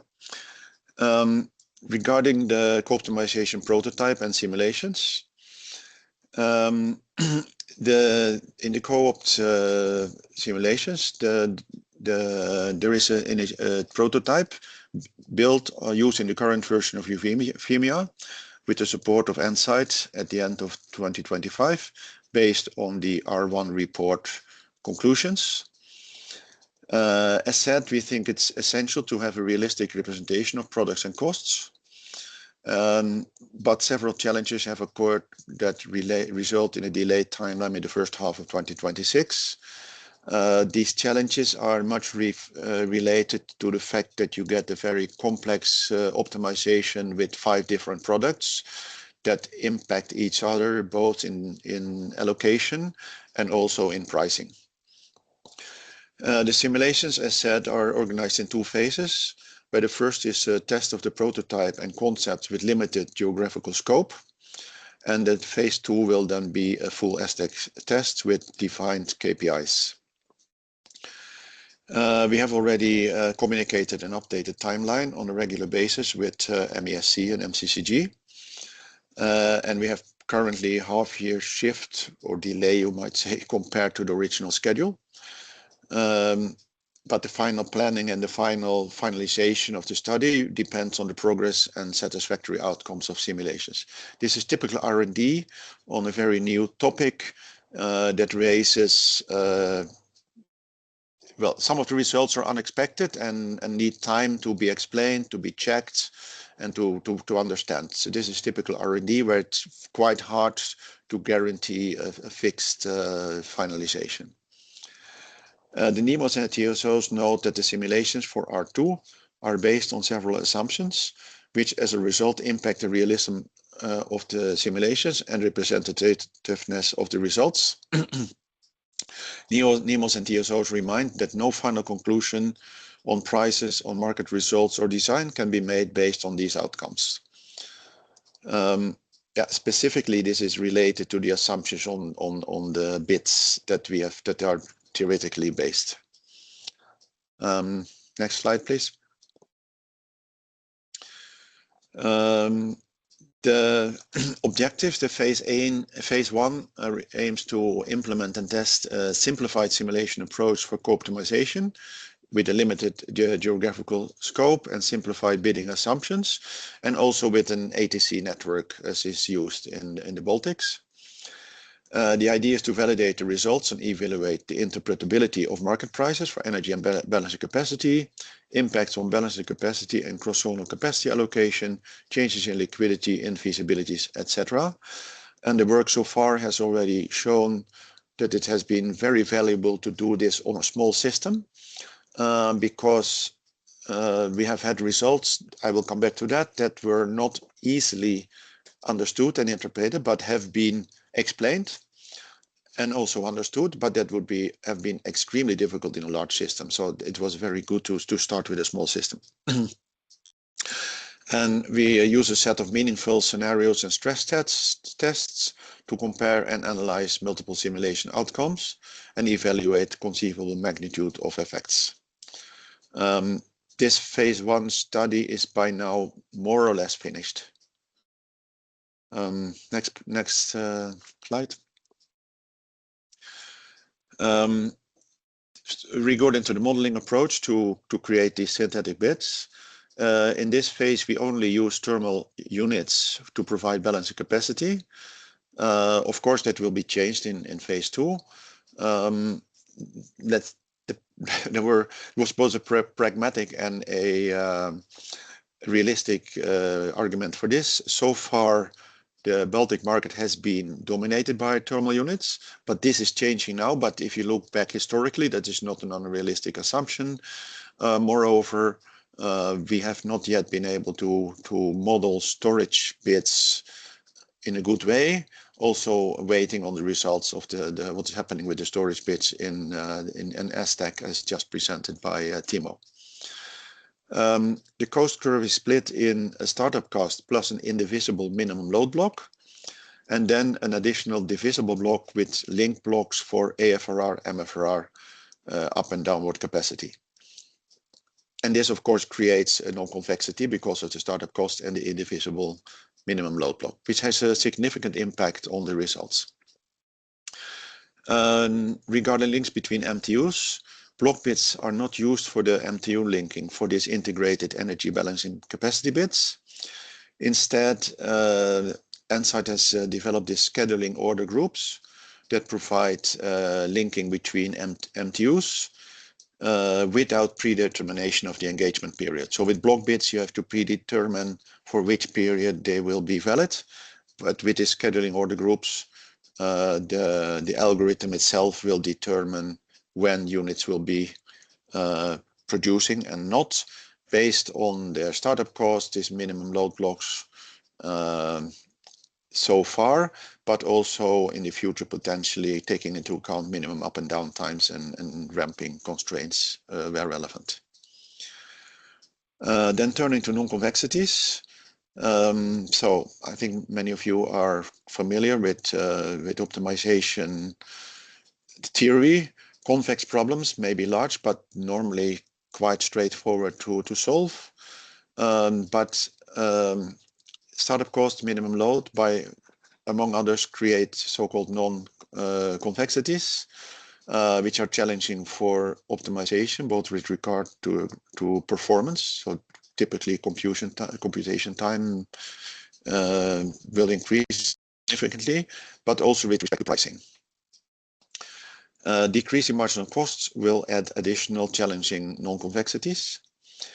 The initial idea was to model units with 3 to 5 additional divisible load blocks with decreasing costs, but this appeared very difficult to handle and has for the time being been postponed, but we have a separate activity to address the importance and relevance of modeling decreasing marginal costs. Here, input from market parties will also be quite valuable. Next slide, please. Regarding the more about the simulations. So we have 5 products: energy, AFRR, MFRR, up and down. There's a cross-product bit linking, and there is focus on using the bit types that are already in STAC as far as possible. So we have parent-child links, we have exclusive groups, the classic version, but there is also created a new exclusive group where you have a maximum power output per group. this appeared to be necessary to be able to model the links between the energy and balancing capacity. As said, we have this cross-MTU linking based on a new type of cross-MTU linking. And we also have the cross-product cross-zonal capacity allocation so far for ATC.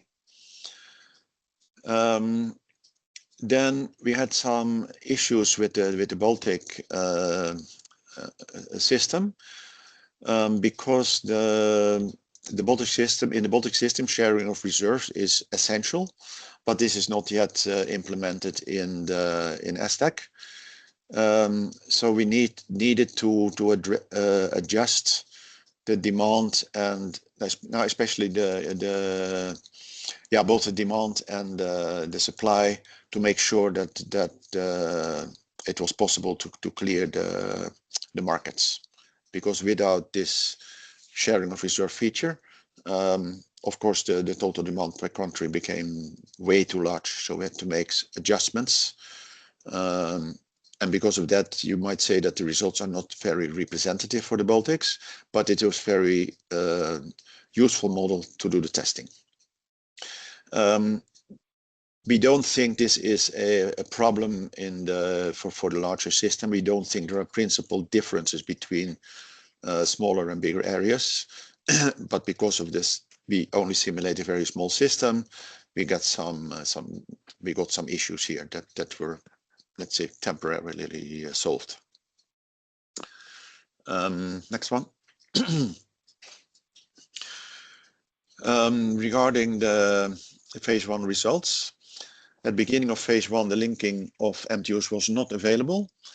And as said, to bridge the gap with a new scheduling order group was implemented to the prototype by the end of April, while the expected plan for the phase 1 simulations finalization was the beginning of May. However, we saw recurring unexplained downward curtailment of FRR combined with maximum prices that were initially not easy to explain, and the causes are being scrutinized. In the meantime, we might say they have been scrutinized and I would say concluded. There are strong indications that they are caused by a combination of cost structures, constraints, and the pricing algorithm, which may need some adjustments.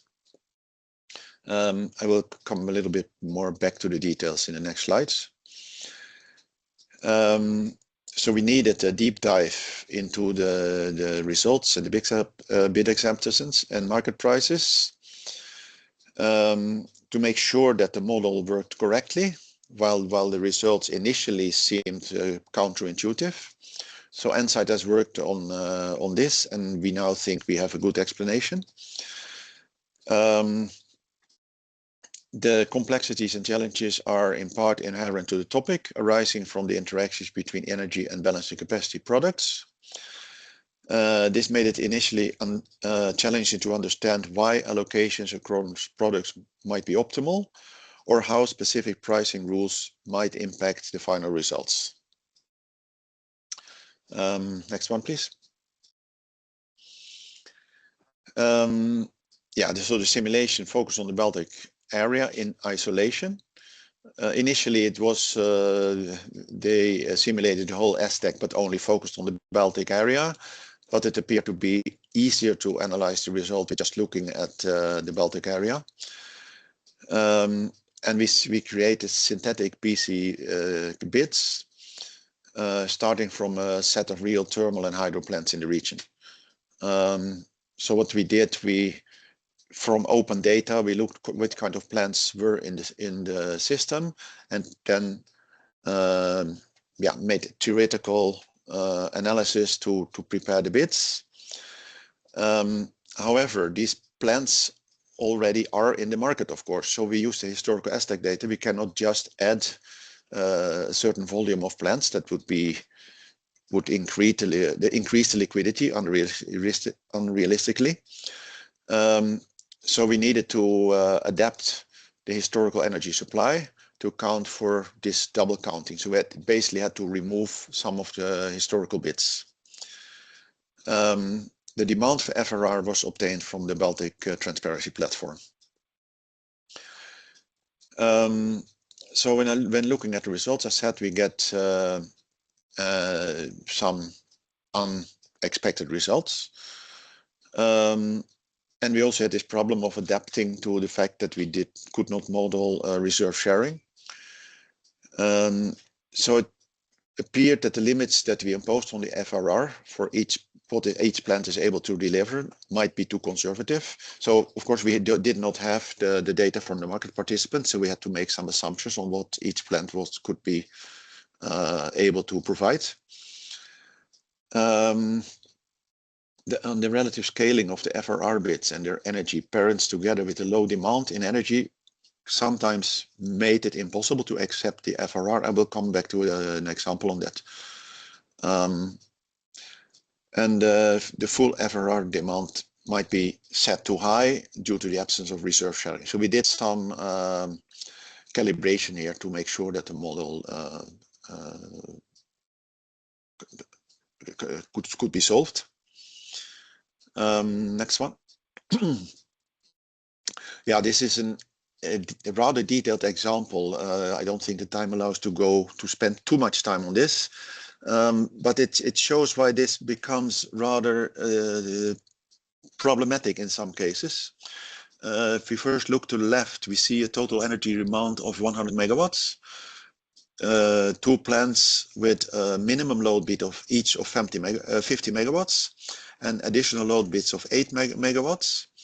And then we have the AFRR down demand of 10 megawatts and two AFRR bits of 8 megawatts each connected to these additional load bits. So these plants can each, so they have a minimum load of 50 megawatts, then they can provide an additional 8 megawatts of either energy this is down. So of energy, once they have done that, they can also bid 8 megawatt down. But to be able to provide that, they have to provide 8 megawatts more of energy. Of course, the data are quite unrealistic, but to show the principle, the same effect actually recurs in the more realistic data. So we see here that the minimum load bits already cover the demand. So in order to be able to provide the additional AFRR down, they need to provide more energy than the market is willing to take. So basically, it's a problem that cannot be solved. And we have seen similar situations occurring in the Baltic area. Then on the right, there is a little bit more complex example. And also there is something missing in the blocks of energy. I found out that yesterday, but I could not change the slides because in this case, you see there is a total demand of 200 megawatts. But if you add up the total supply, it's actually only 116 megawatts. So there should be an additional generation of cheap generation of 100 or 200 megawatts. The problem here is that in order to provide, so you get a low energy price because of there should be a low energy production bit. You get a low energy price, but then the bits that are necessary to provide the AFRR down are quite expensive. And in the end, it ends up in such a way that it's actually cheaper to curtail the AFR down demand than to increase the energy price to the level that would be necessary to activate those additional units. And this is an effect that this is somehow the explanation of why we got these curtailments in the phase 1 simulations.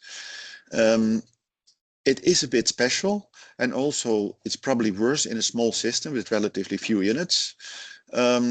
On the other hand, with let's say 40,000 MTUs in the course of a year, this effect will certainly appear somewhere sometimes. So it's actually quite useful that it appeared in an early phase of the R&D, so we can look on how this in general should be handled.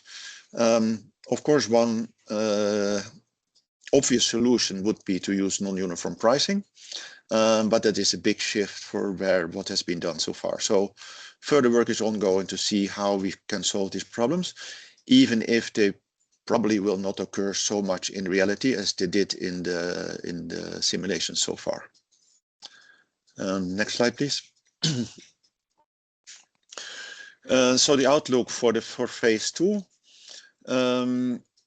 So what the idea is, well, very important to evaluate the performance, the computation time, and the overall compatibility with the co-optimization fit for purpose used in the large-scale simulation parameter.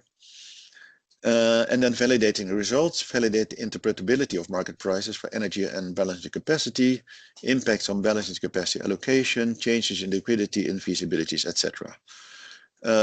Impacts on price levels for energy and balancing capacity, quite important.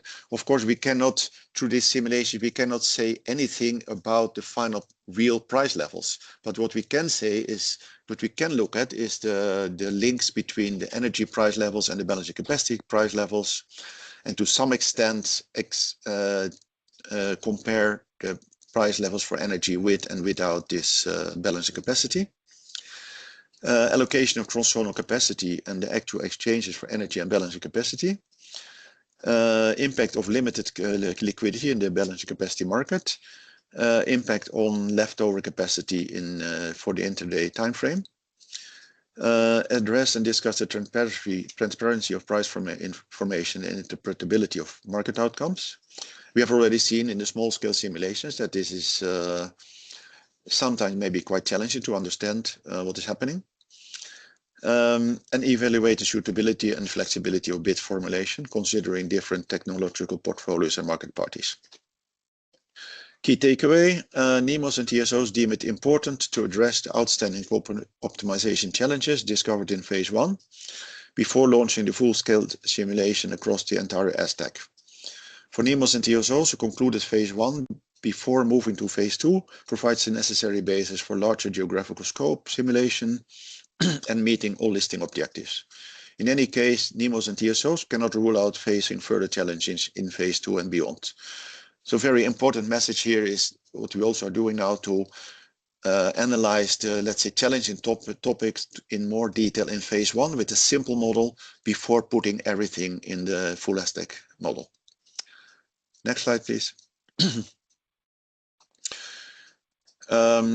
Yeah, so in phase 2 we will create these combined bits, so not only linked bits, but for instance thermal bits with 3-part bits with multiple startup shutdowns, minimum up and down time, etc.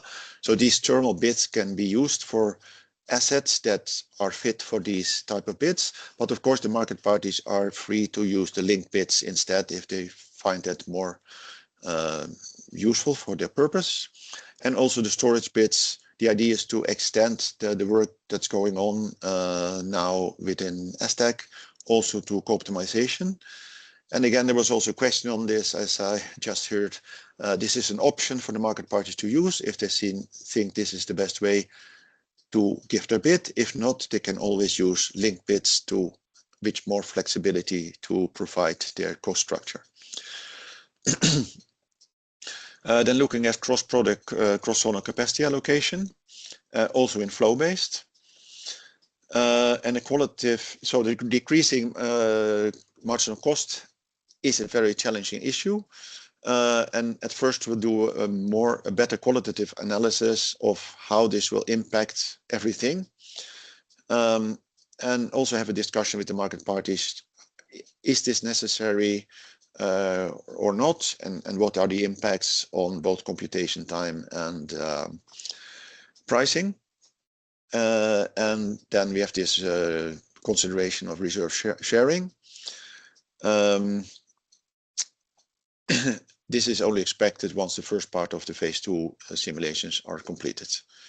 Key takeaway, NEMOs and TSOs believe that developing prototypes and running simulations in phases allow us to stay focused on critical points, optimize the overall development, and secure initial results with controlled and major changes to the input data and prototypes. Next one. Open points. As said, the functioning prototype is a basis for the further work, meaning that our run results must be well understood and explained. I think that is pretty well in place now. There are design aspects and the interplay of the product that increase complexity. However, it is central to facilitate good cost representation to obtain true optimality. So there is a trade-off here. If you want a very good cost representation, everything becomes very complex, maybe to the level that is not unacceptable, and then maybe you need to have a little bit less optimal cost representation to make sure that it is possible to have a functional model. Here also, feedback from market participants is very important. Further discussions are needed to progress on key features, decreasing marginal cost and storage orders to allow for an accurate cost modeling. Yeah, there is some more explanation of this decreasing costs that we don't need to take in detail right now. Then with respect to storage, currently there is limited options for trading energy in Aztec, and R&D efforts started several years ago. The addition of storage orders for co-optimization is even more challenging due to the need for charging or depletion between balancing energy activations. This will play a key role in the ongoing market evolutions. So the problem here is, if you have offered a storage asset for balancing capacity, it may or may not be activated. If it's activated, you get either an, let's say, unexpected or let's say unplanned charging or discharging, and to be able to continue to act in this market, you will need to counter this charging or discharging, for instance, in the intraday. So this is a significant additional complexity. NEMOs and TSOs recognize the delayed phase 1 finalization and see the need for a realistic assessment of planning, priorities, and expectations. That's what we are working with most of the time, so to say. Next one, please. Yeah, this is the reviewed planning. This is an updated timeline based on the initial prototyping delay and further issues with simulations. In parallel, we're working with the assessment of the algorithm methodology requirements. Yeah, I think actually this is already a bit outdated, and that further delays, especially in the simulations, have to be taken into account. Yeah, so the R2 report, yeah, is expected to be finalized in March 2027. That might work if the simulations can be completed in time. Yes, that's more or less what I have. So thank you for your attention. Thank you very much, Jan. There is one question, I think, in the Slido. Yeah. Sorry, yeah, Gerard.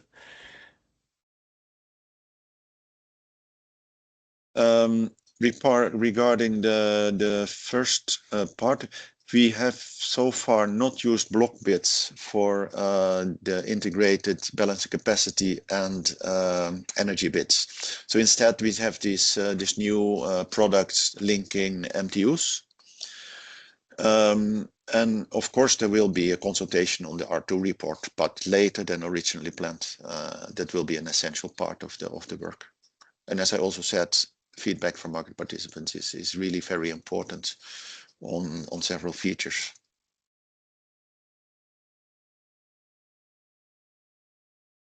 Yeah, so thank you very much, Gerard, for all this very interesting information that you gave us.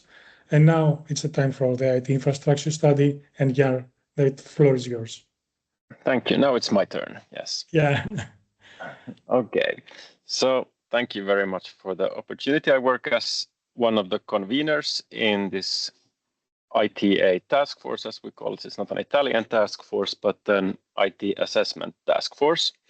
And this is the first time we speak to you market participants about this, because it's a very new thing. It's perhaps more of a strategic R&D topic. So I will now give you a little bit of introduction to background, what we are doing, and timeline, so you can know when to expect something to happen as well.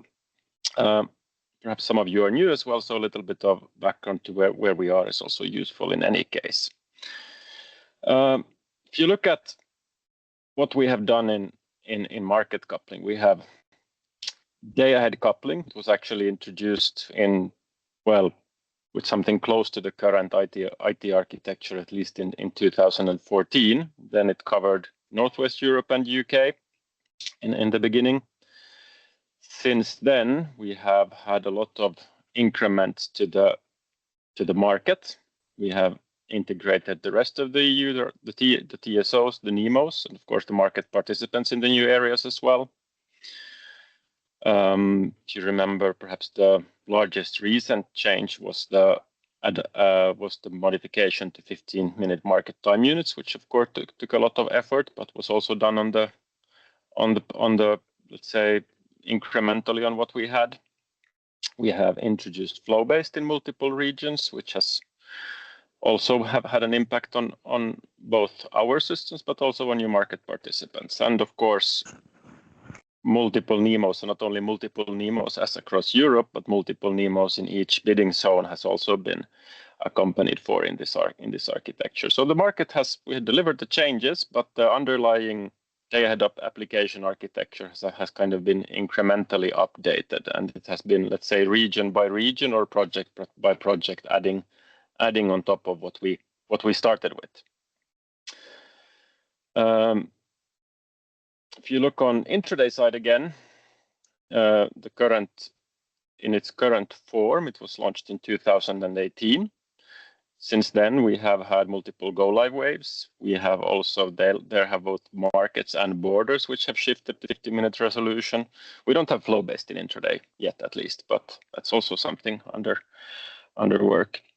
And in intraday coupling, we have also we have launched the intraday auctions, which have tightly, let's say, integrated both the day-ahead and intraday IT architectures together.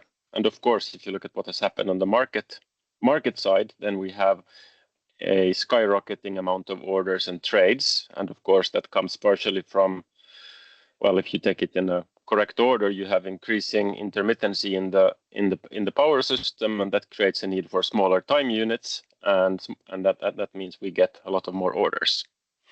In any case, also here as you can see, if you look at the whole picture, we have successfully delivered a lot. We have done it on different IT architectures, but we have only incrementally added on where we started, so to say. As such, NEMOs and TSOs decided that we need a cross-market and joint assessment between where NEMOs and TSOs are all participating.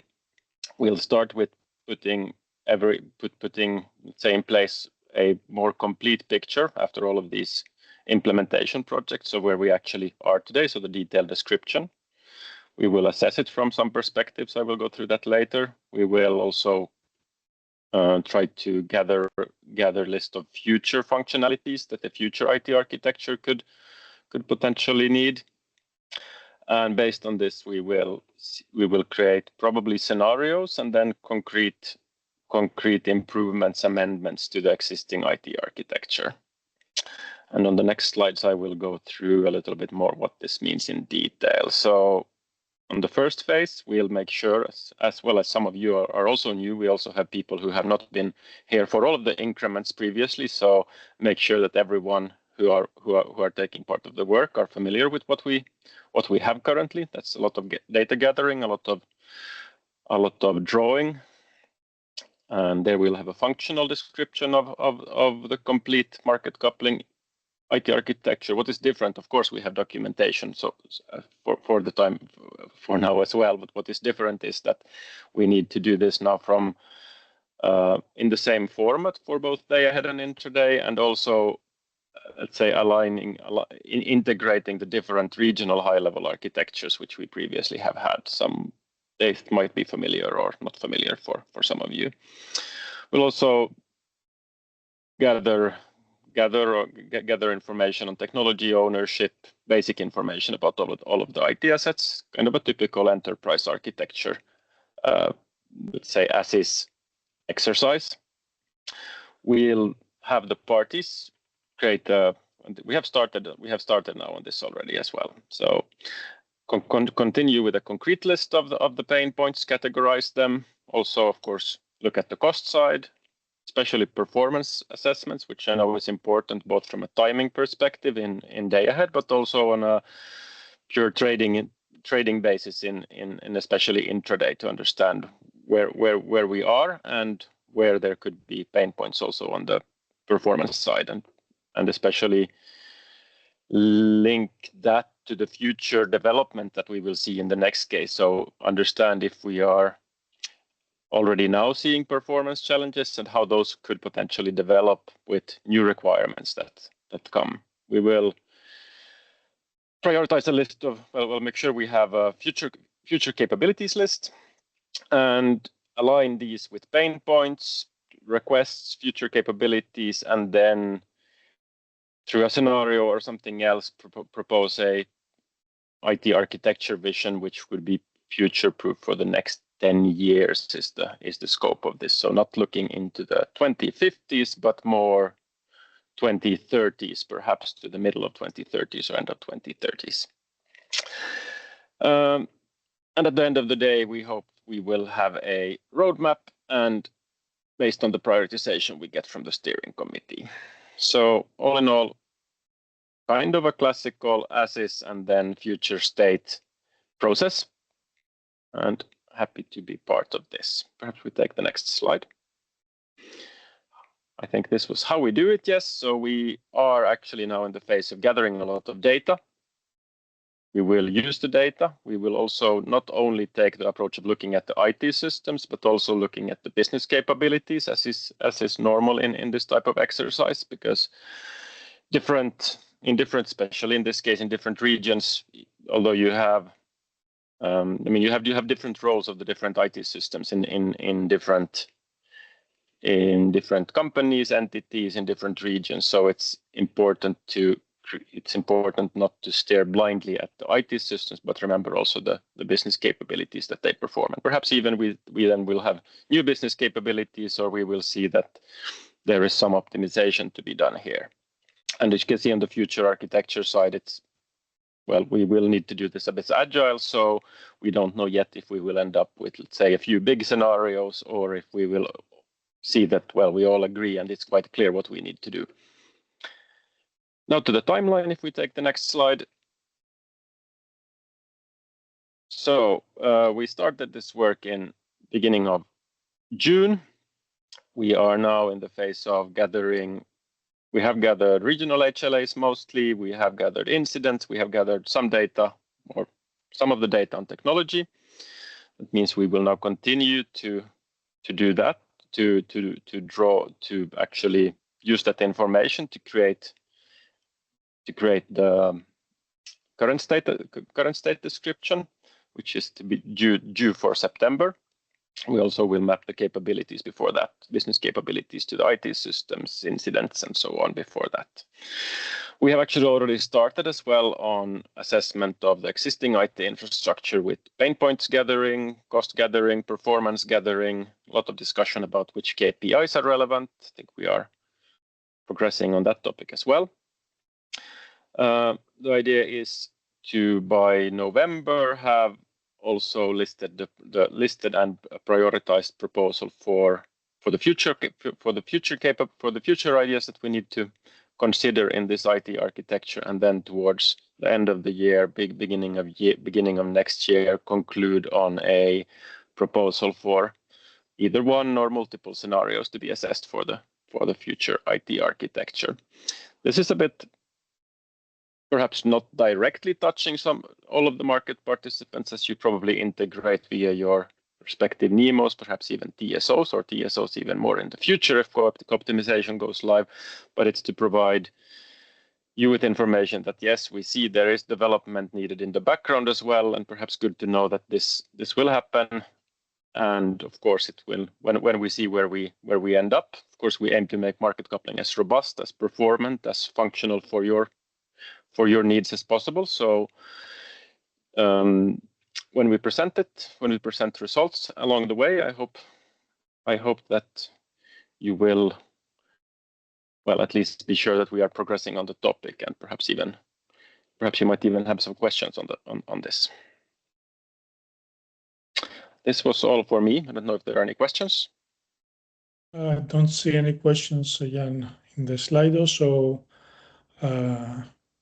if you have any questions, you can always ask us via the 3 means that we have already explained. So you can always go through your associations directly via the email, and here in the Slido at any point during the MCCG meeting, you can always make your questions and comments.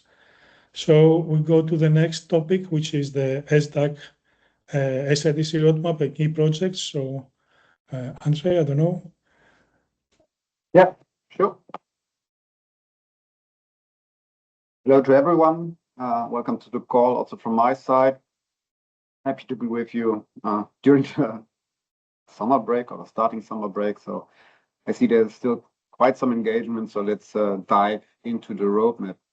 What you can see in front of you basically reflects what we just discussed in a comprehensive way. On the one side, we are bound and more focused on extending the technical system capabilities of market coupling, be it in the day-ahead auctions and intraday auctions and or continuous trading. And as you have seen in all topics presented throughout the MCCG today, that system performance and further increase of system performance is needed in order to ensure that market coupling is running smoothly, not only today, tomorrow, but also in the future, particularly in light of the various functions, options, or potential functions in the future we would like to go live with, but also the topological changes that we might see,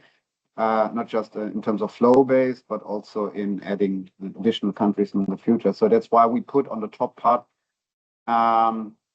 system updates to which we are working on, which some of them already went live now, also before summer, and further of them will go live in the foreseeable future. So this will be a beacon of all of the planning that we will do and investments that we will do under the market coupling umbrella now and moving forward in the future, and hence it will also be reflected into the budgets moving now. In addition to that, we have multiple R&D streams. One was already presented by Jerry just a few minutes ago on the optimization. We will continue assessments on that, but I suppose you all gathered from his assessment that it's not a straightforward exercise and will gain even more traction, but also won't be easier moving forward. So there will be quite some resources spent, but we will also have further improvement of the continuous trading as well as Euphemia Labs, so that's the day-ahead part, offshore bidding zones and other activities that we are currently working on, and obviously in intraday, the others, and this will be implemented in a minute. The implementation of surveys in the time frame starting intraday options and then continuous trading. So there will be not only a lot of investments in terms of the system capabilities, but also the R&D activities, what algorithms, etc., are able to provide in order to go live with those kind of functionality in future. In terms of go lives as such, or extensions of functionality that we already have in the system, predominantly right now, this M&A, the multi-NEMO agreements, i.e. competition across Europe in the day ahead, in the IDAS, as well as in the continuous trading timeframe. We will see that multiple of those competition exercises will go live by the end of 2026 and then early 27 following, so that you will see that competition is amongst the most thriving in Europe, and we are doing our utmost to ensure that this kind of setting is accommodated in our go-live sequences. What we do different to the past, we will be much more stringent on the go-live window. So a window opens and it closes. You are in a certain window in a certain time, then every project, everybody who's involved needs to come to the table and making sure that they are ready. But that also obviously points back at us as a project, that we are ready with a system that is able to cope with the new challenges coming to us, being it the current functionality or future functionality.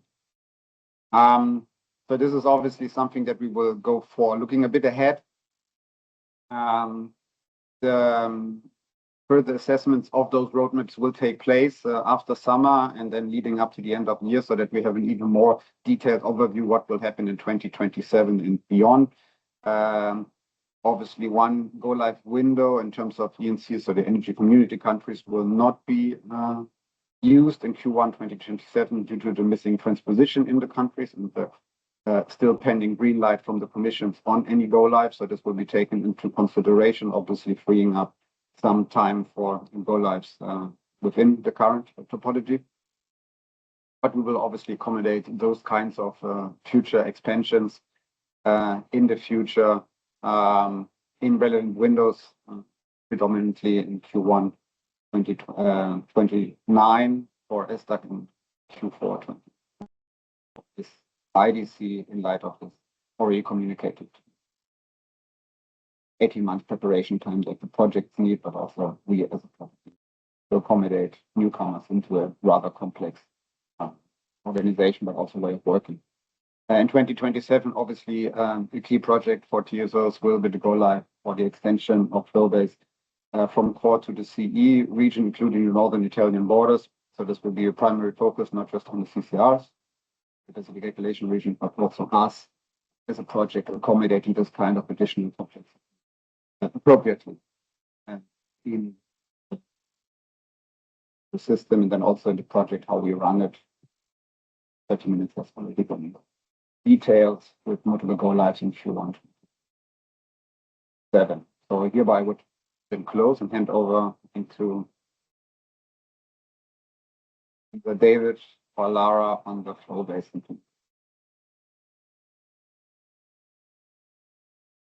Yeah, both. Thanks. Yeah. There you go.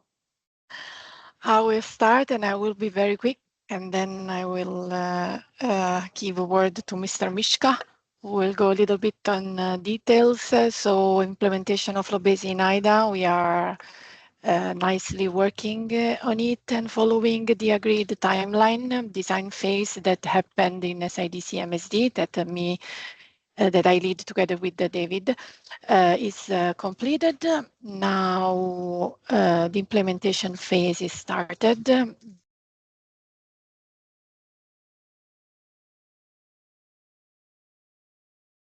The commitment of going live by end of 2027, some parallel testing will be foreseen between the already planned 5.1 and the release 6.0, which is indeed the release that will contain the changes that are functional to allow to facilitate the go live of flow-based in IDA. And now I can give the word to my colleague David.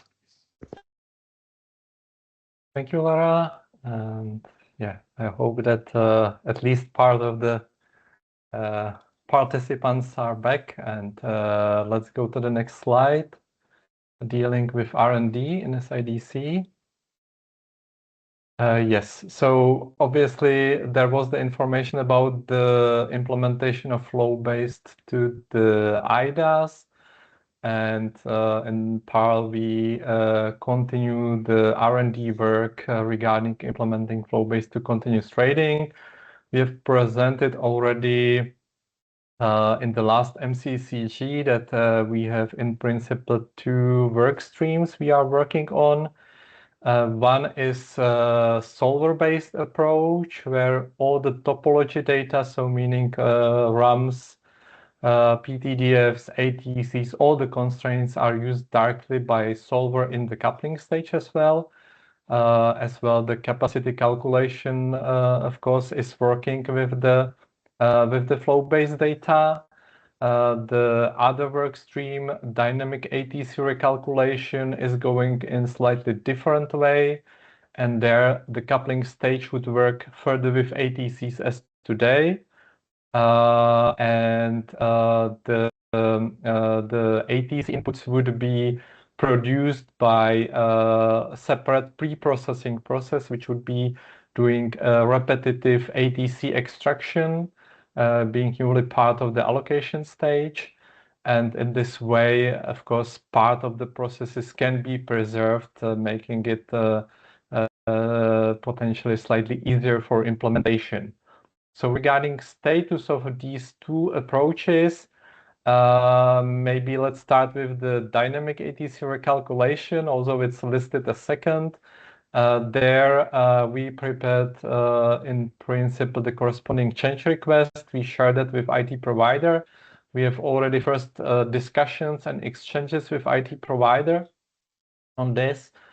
So we expect that here the analysis to be to continue during the summer, but in principle in autumn of this year, this let's say technical discussion also with the IT provider is expected to be completed, and we can have good visibility on to which release this solution can be included. On the other hand, with solver-based approach, there the process, the R&D process is much more complicated. So there we are working with the prototype, which was developed with support of external provider. This prototype is standalone. So when this prototype, or when with this prototype we will reach, let's say, sufficiently good results, we would move to another R&D stage, which would be in principle including development of minimum viable product with XBit, which would be simulating the same what we created already in the prototype or a bit more extended. So you can imagine that this is much more complex process. And now talking purely about the standalone prototype, what we managed to do, we split here also the work into several phases. So we started with the active passive matching. So that's the situation when order is coming into the order book and is tried to be matched against the other orders which are already in the order book. There the results were showing that the matching process is more time consuming than with ATC current matching, but that's something what was in principle expected. So no surprise, and we reached there sufficient, let's say, level where we said, okay, for the current phase of the R&D, although it's slower than the ATC matching, it's reaching kind of reasonable level from our perspective. So we moved to the other stage where we are checking the passive order matching. That's the situation where, for example, TSOs publish updated NTC. So there is released capacity which allows to match some orders which are already in the order book. The same situation may occur not only when the TSO publish updated NTC, but the same situation would occur also when some capacities are relaxed by other matches. Such situation is, I would say, not so common in case of the ATC, but with flow-based, such situation may occur quite frequently or theoretically after each allocation, in fact. And there we have again two approaches for the passive order matching. One is focusing to prioritization of the continuous nature of the matching. So a lot tied to the current, let's say, standards. And alternative approach is to allow some advanced matching, let's say, approaches such as multi-order matching. You know, today, in principle, each match means you have one cell, one by order, which need to fit from price and so on. But this multi-order matching would allow to match, let's say, more orders in one go. And it would also allow to evaluate a discrete time matching process, which was one of the alternatives which we also wanted to check after discussion with Acer. So for the first approach, which is focused to continuous nature of the matching, there the prototype is prepared and activity is in principle completed. We reached a kind of maximum in the current stage from shortening the matching time. Regarding the alternative approach, we are also near to be done. What are the next steps in this R&D phase? We are checking how to incorporate the consideration of the ramping constraints to the prototype. And we also started to discuss the impact of the flow-based to local order book view building. Because again, as you can imagine, with ATC approach, the local order view is let's say, easier, we can say, maybe let's use this word, easier than how it could work with the flow-based. So this is the status. As said, it's quite complex activity, which is expected to take, of course, further in this year and potentially also next year, especially when we talk about the MVP with XBit. That's very clear that that's something what could be started only in the next year. Under the assumption that we, of course, have enough positive results which would justify or which would allow rather to go further with the next stages. So yeah, that's regarding the R&D and flow-based in continuous trading.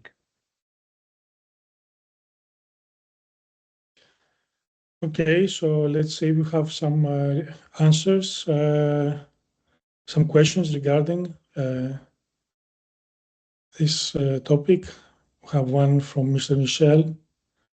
So